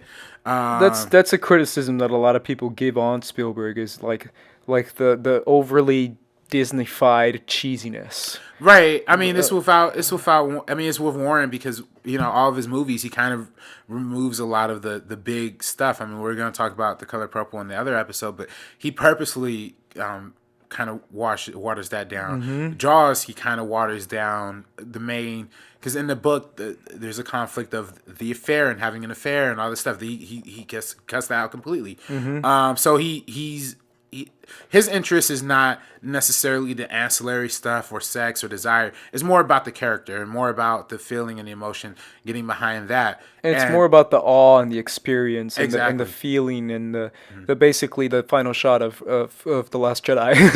right. Looking up at the stars and have a broom in your hand. But that's very Spielberg-y. It's very Spielberg-y. Yeah, and he loves he loves giving the audience an experience and making them, and all filmmaking is manipulative to a certain extent. It's just a little more obvious in his films because of the music that he puts forth and the way he's edited. It's like he's telling you, this is how you should feel right now. Right. Please feel this way because I'm telling you to feel this way. And especially considering that he was using the style of Kubrick for this movie in particular, with the overly long takes, the over heightened lighting, the weird lenses, the real short lenses that put you like right in each character's face. Sure. Like he's using a lot of the traditional Kubrick isms in directing it.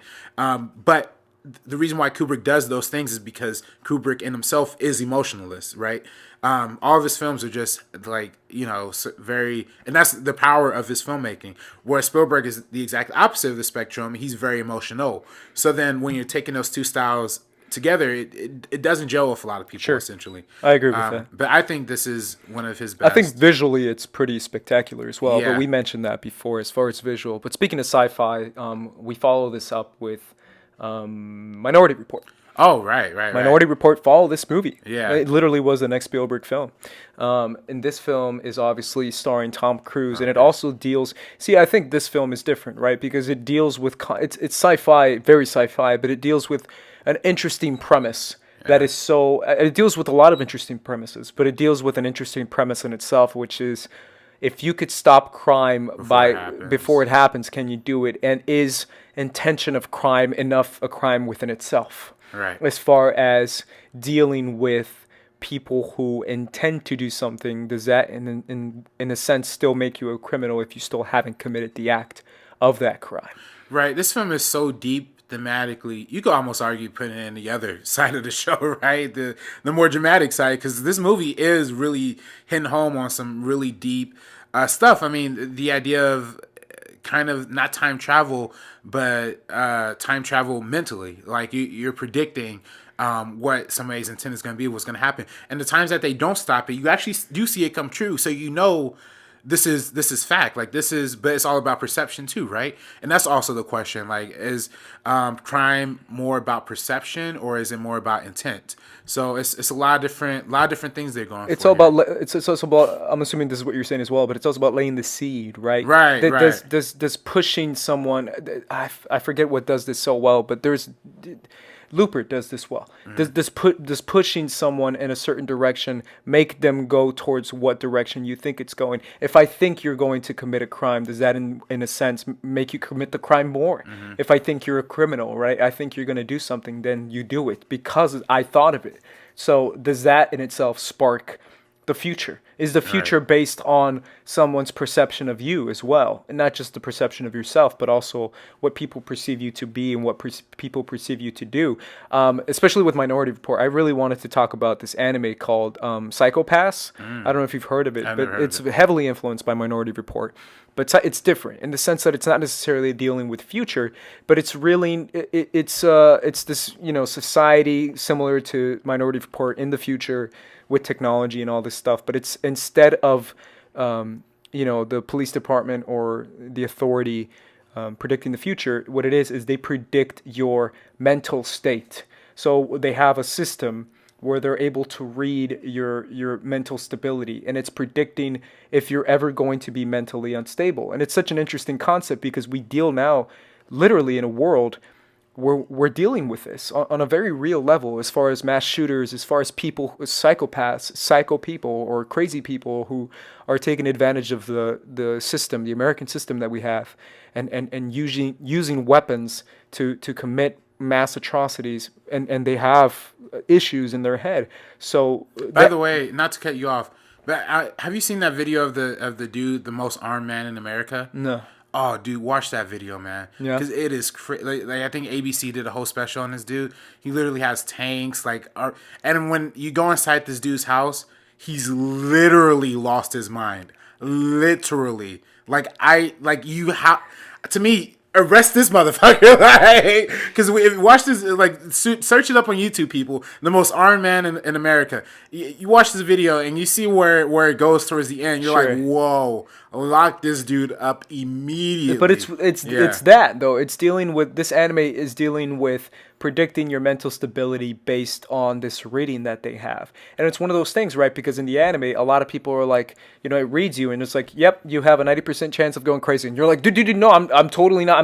I'm eccentric, man. I'm very, I'm quirky. Right. And it's like, no, lock him up. He's got to be locked up and then sent to rehabilitation. And they send you to rehab for doing nothing. And there's a certain level of insanity where now it's like, what comes to the point of saving grace? Is someone too far over the edge to bring him back, from going insane, right? It's trying to purify the population as far as committing atrocities and mass shootings, which is basically what Minority Report is all about. Right. It's basically stopping crime before it happens. And if you have a tool that is that powerful, is it good or is it bad? Right. Is it moral? Is it logical? Does it work within society? Does it improve society? Or does it unfairly criminalize people who might not be criminals. And that's the whole question that Colin Farrell asked throughout this movie, right? Like when he comes in to investigate, just kind of do a checkup on the organization, to evaluate and see how efficient this program is, especially since it takes place in Washington D.C.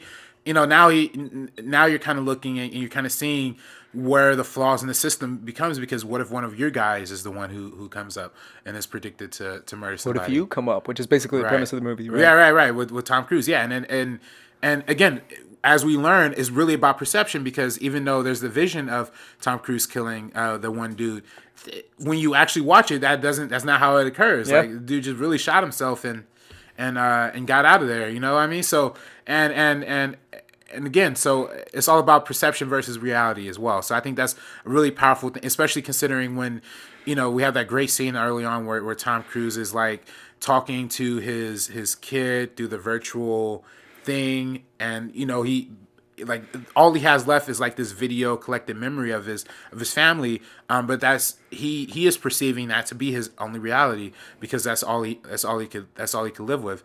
And also, there's also a really like subtle underlying theme of drug culture, right? Where he's hooked up on those really like crazy drugs with the dude with one eye comes out of the shadows. I love that scene, by the way.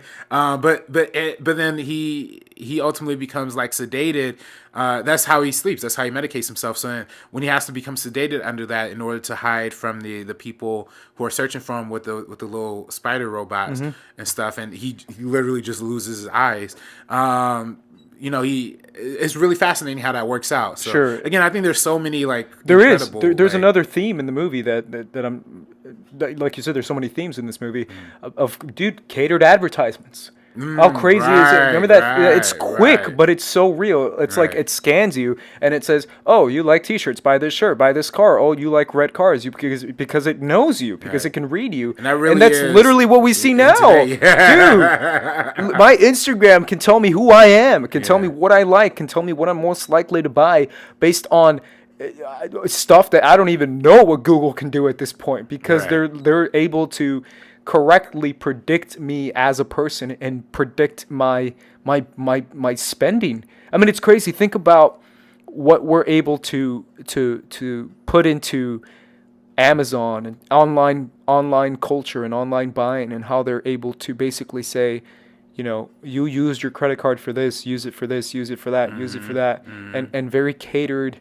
advertisement, very specified towards you. And that Minority Report has a really cool scene that says that pretty much in a nutshell. Right. And there's that, going to the real world off of that, like, have you heard that whole theory that the iPhones are really listening to us, and like we see Facebook ads, like that's literally don't get me started, bro. I've said some weird I've said some oddly specific stuff to my friend, and I've had a conversation about it, and then minutes later, I go on Instagram and it's on like buy this, buy that, or I go on Facebook. I'm not saying that's what the case, but I'm just saying it's happened to me so many times that it freaks me out. Like, I've gone to the corner store and bought this like a new Hershey's chocolate, and then when I come home and I'm eating the chocolate and I go on Facebook, I see an ad that says go buy it, and I'm like, how'd you know I freaking bought it? Or like, what'd you think of it? I'm like, how'd you know I literally went to buy it at a corner store? It creeps me out. Again, another instance predicting the future, right? It is. That's the whole idea of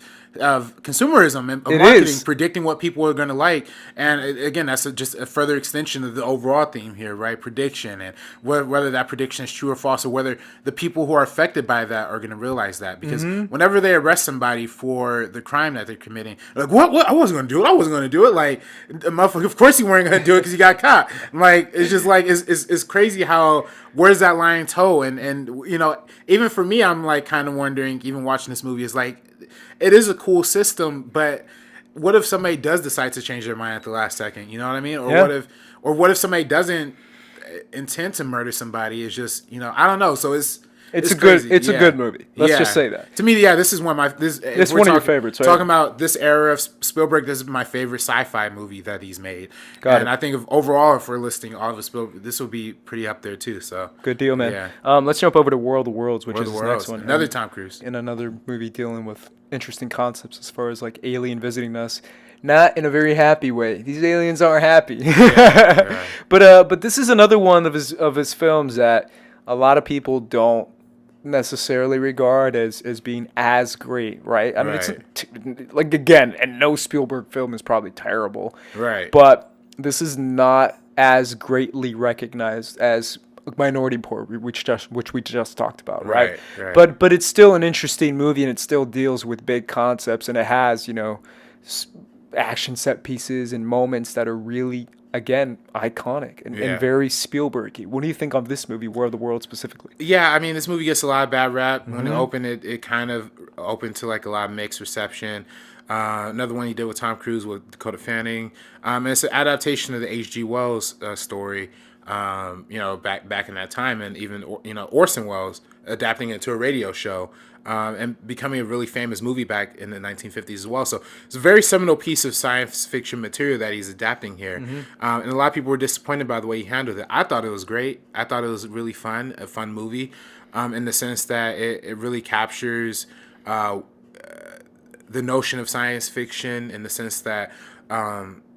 The notion of like classic 1950s science fiction, I should say, like it's not like where the other Spielberg alien movies are like diplomatic or more friendly aliens. No, this is like aliens are here to kill you, bro. Like, they're here to just freaking annihilate you and take over the world, which is cool. I mean, it really comes down to if we're speaking on a more global like political level, it's really about imperialism, like colonialism coming to a place, dominating somebody else's species without them asking. But it's also a really personal family movie too. I mean, the Tom Cruise character is a deadbeat dad who really doesn't have a good relationship with his kids, particularly with his son, and it's really the falling out of that relationship, of those relationships that navigate throughout the story, and how he's trying to relate more to his son throughout. I mean, there's a really good scene, like it's nothing to do with the sci-fi here, but where like just Tom Cruise and I forget the kid who plays his son, but they're just playing catch in the backyard, and it's like a really intense dialogue scene just with them tossing the baseball back and forth between the two of them.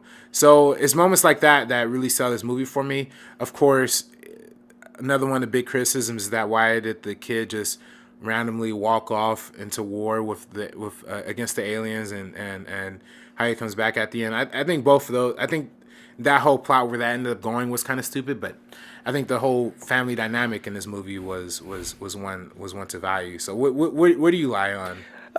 It wasn't. I didn't think it was that great, to be honest. I feel like it's cool. I mean, it has some cool moments in it. But I remember watching this with my brother.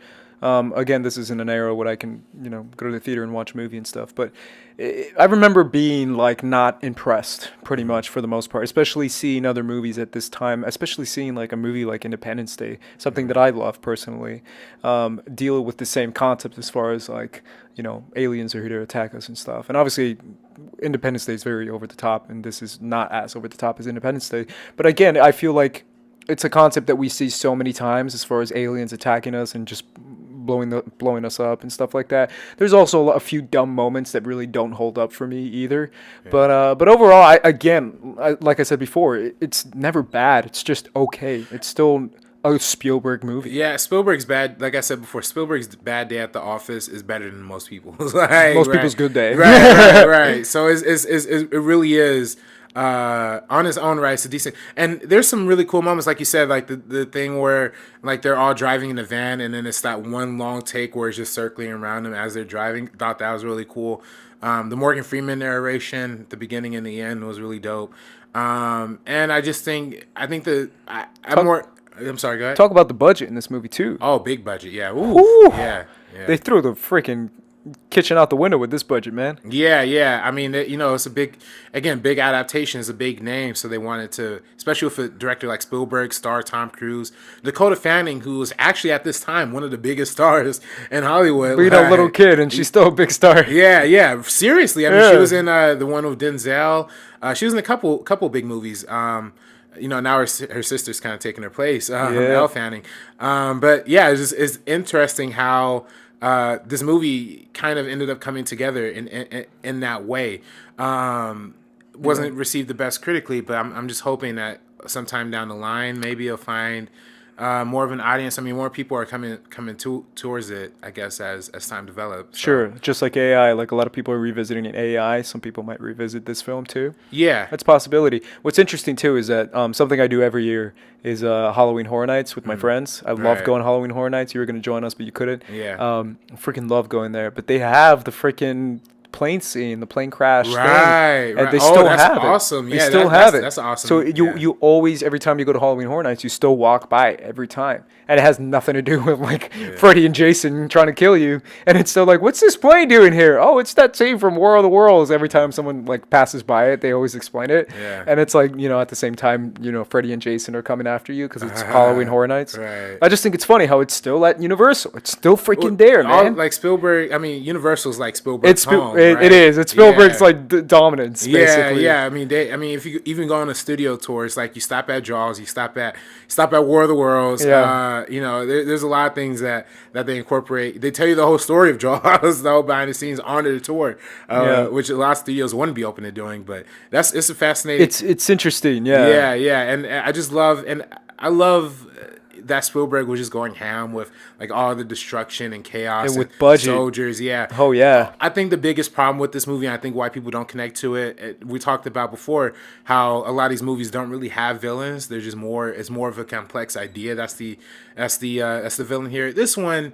It's kind of just like straightforward, just aliens trying to take over. You don't really get their side of the thing, so it's just you're rooting. It's more of a survival movie. Sure. And I think when Spielberg just goes straight survival, it disappoints a lot of people. Yeah. AI, not AI, but EI like Jurassic World or Jurassic Park 2 and with this. So yeah, I would agree with that. Also, you know, if aliens did visit us, we would find out that they were all visiting Tom Cruise. Yeah, right. Everyone knows Tom Cruise is an alien god. Hey. Let's move on. Speaking of aliens, I mean, you might say that Steven Spielberg has like an interest in aliens or something. I wouldn't know. I mean, if there's E.T., there's Close Encounters. Would you say he likes aliens? He loves aliens. I mean, you know, aliens are, you know, he grew up with. That's like his thing, dude. It's like straight up like alien life form and like all this stuff that he's talking about. Anyways, let's talk about Kingdom of the Crystal Skull. Yeah, there we go. Which is probably what we're going to finish on because Ready Player One hasn't come out yet. Right, well, Venture of Tintin too is. It was Tintin? Did I forget that? Oh, that does come out. Yeah, after. You're totally right, and we still have the BFG, which none of us have seen. I haven't seen the BFG. Sorry, people. Shout out to Mark Rylance. Right, he's a great actor. Though. Yeah, I love Mark Rylance. We'll talk about him on the other side with Bridge of Spies. Big freaking giant. Yeah. Anyways, Kingdom of the Crystal Skull, super cheesy, super over the top, super ridiculous.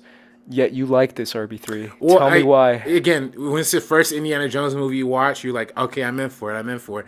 Now watching it, I kind of see what people don't like about it. Like, it's so cheesy, man. Yeah. It's just, and it's also just Harrison Ford is just too old, man. He's too old. How is he doing another one? Yeah. You know, it's still on the IMDb for them to do another one. Yeah. He's gonna be like 94 years old, man. Yeah. No like offense, he was barely in 2049. He was barely in The Force Awakens. Like he was in it, but he was like he's not running. He's not running. Like he's right. Grumpy old man Harrison Ford. Yeah, that's what he's playing. It's like, who's he playing? Oh, he's playing, you know, the same character he played. He's playing Han Solo. I'm like, no, he's not. He's playing old grumpy Harrison Ford. Right. I don't know. To me, I like Shia LaBeouf. I think Shia LaBeouf is insane, and I love. That's how we're gonna start this session. Yeah, I do. I like Shia LaBeouf. I think he's crazy, and I like that he's crazy, and I like that he does crazy artistic ventures, and he challenges people, and he pushes people, and he literally physically pushes people. And punches them. I love that about him. Yeah. No, but for real, like he's crazy and he's got a problem sometimes with alcohol. But I feel like he's a good actor, and I feel like he does, man. This is coming from his mouth. He said it. He said it on freaking Kimmel. But I like Shia LaBeouf. I just feel like in this movie they were just like, you know that character you play on Even Stevens? Play that. Yeah, he's Even Stevens. He's crazy in Even Stevens, and he's basically crazy in this. I don't know. I just feel like he's a good actor, and he unfairly got, you know, destroyed by this role that he played in this movie. Yeah, I mean, I think it's unfairly destroyed. Yeah, it's also this kind of marked the end of his big run of blockbuster stuff. Of course, he badmouthed Spielberg, so you're gonna badmouth the biggest dude in Hollywood. Like that's kind of a problem, right? But no, I mean, you know, I think he wasn't the problem. I think the way they handled his character was problematic. You know, the idea of, oh, there's his long lost son who's just coming in, and then you know, they gave him the stupid haircut, and then like the monkeys who were swinging. Oh, that was terrible. They had the same haircut. Like, I don't know what's up with that. That was a little weird. There's a lot of weird moments in this, like that. Just cheesy, ridiculous moments, man. Yeah. It really was. Like, I mean, obviously everyone talks about the fridge scene. The nuke in the fridge, nuke in the fridge. It's literally a screenwriting term. They teach you in school. Don't nuke the fridge. Yeah. Like, it's crazy. Oh, man. And then, obviously, lots of people shit on George Lucas for this movie. Yeah, I mean, Spielberg kind of shifted the blame towards Lucas. He was just like, hey, my friend made a movie. I just wanted to support him. But, you know, as a director, it's like, when you get a script like that, I gotta say, there's some cool elements. Like, Cate Blanchett as the villain, like, she's really cool. You know, she's smart. She's intelligent. She's a communist. So there's a lot. Damn commies, bro. Yeah. Them damn commies. And I think that was interesting too, because again, they're taken from the 1950s sci-fi movies, which the whole purpose of those movies were a commentary on the fear of communism invading the United States. So by having her actually be a communist and being the manifestation of those fears in this movie, serves as a meta reflection of what they're trying to go for here. I mean, that being said, I mean, listen, if I'm being honest, I hadn't really seen it since I saw it in the theaters, so I don't really remember a lot of what, you know, was people hated. Yeah, or I'm not even remembering what I really liked all that much. But I mean, you know, I'm hoping they could redeem the Indiana Jones franchise after this, you know, installment. Now, my question to you, Ace, do you think they should continue this franchise, or do you think they should just cut it off right after? Dude, Last Crusade? They totally should have cut it. It had a perfect ending with Last Crusade, and the fact that they kept this going is just clearly a financial thing. It's clearly them wanting to make money off of it. But stop it with Harrison Ford, man. I love Harrison Ford, but he really, like, you can tell it's a paycheck for him. He even says it like all the time. He's like, they pay me to do this. I'm doing a movie. Why are you guys criticizing me? I'm an old man and I need money. And it's like, dude, I don't want to see grumpy old Harrison Ford in movies. If it doesn't even want to be there. He needs to buy money to crash those planes, man. Oh yeah, crashing planes, bro. Shout out to Harrison Ford crashing planes. But yeah, I don't know. I'm okay. I'm still okay with the prequel idea.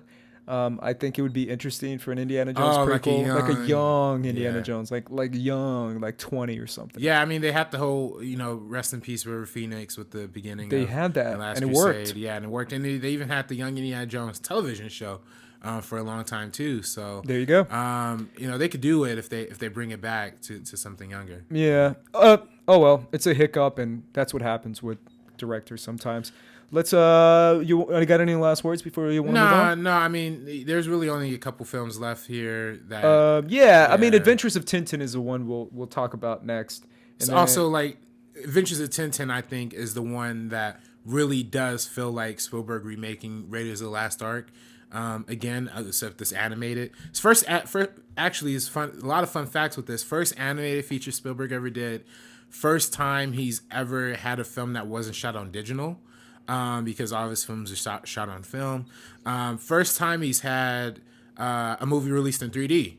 So like, there's a lot of firsts with this movie. And first time, I don't care. No, I don't care for this.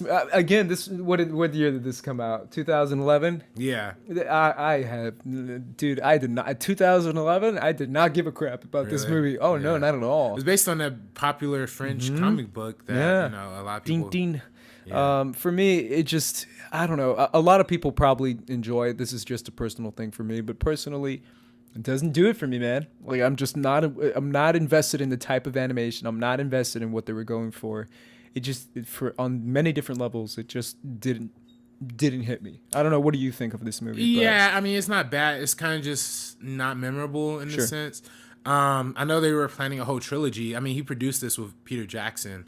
So I know the whole trilogy idea was like Spielberg directs the first, Peter Jackson directs the second, and like Andy Serkis was supposed to direct the third one. Andy Serkis, of course, plays the main bad guy in this movie. He's the king of mocap. Right. The king of mocap, and this movie's all mocap. So, which also another fact, the camera actually never stops moving in this movie. Like there's never just a static shot on a tripod. It's always either handheld or camera's like swerving all over the place, which I think is crazy. Funny. Yeah, it's interesting. So I think this movie, I mean, it's fine. I'm more interested to see where they go. Of course, the motion capture, this was also during the time where like Robert Zemeckis was doing it big with that, but it was also a time where it started flopping too. Like 2011 was the same year that we saw Mars Meets Moms, that that epic Disney failure that actually caused them to shut down a whole production company. Because this is not cheap, man. Yeah, this yeah. type of technology is not cheap. Yeah. I mean, imagine you have to literally animate the entire world around these people, and plus take the performances of the actors and put those on, and basically recalibrate from a facial perspective from there to somewhere else. But again, this is a movie that obviously was very important to Spielberg. Jamie Bell plays the lead role, and he also plays the lead role in the other 2011 Spielberg movie, War Horse, which we're also going to talk about on the other side of this podcast. But it's just fascinating how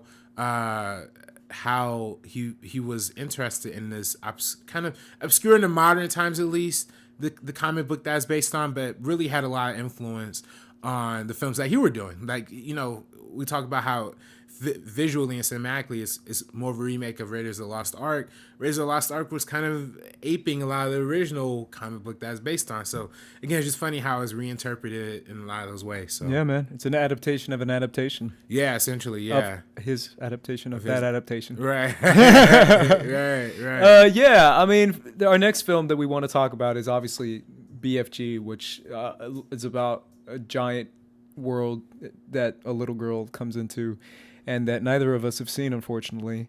Hey, it might be an awesome movie, but neither of us have seen it. So yeah, it's one of those films that I just missed, if I'm being honest. Yeah. And it's another, I guess, mocap performance by Mark Rylance. So there you go with that. But that is where we're going to leave you guys because we didn't see that movie. Please tell us your favorite genre Spielberg movie. And Ready Player One is next. Ready Player One. Are you excited for Ready Player One? Tell us if you're excited for Ready Player One. Tell us your favorite genre type movie of Spielberg and what Spielberg means to you on a personal level. Because I think if what we learned throughout all this podcast is that that's what he's focused on. He's focused on making you feel certain emotions in every one of his films. And that is pretty much what makes Spielberg the great director that he is that he focuses on getting emotions out of the audience. Mm-hmm. So tell us your favorite Spielberg film and tell us what it means to you personally on a personal level. Because obviously, at some point in your life, Spielberg probably made a film that you saw as a child. Because he's been making films for a while, guys. Join us on our next podcast, guys. Hope you had a happy Christmas.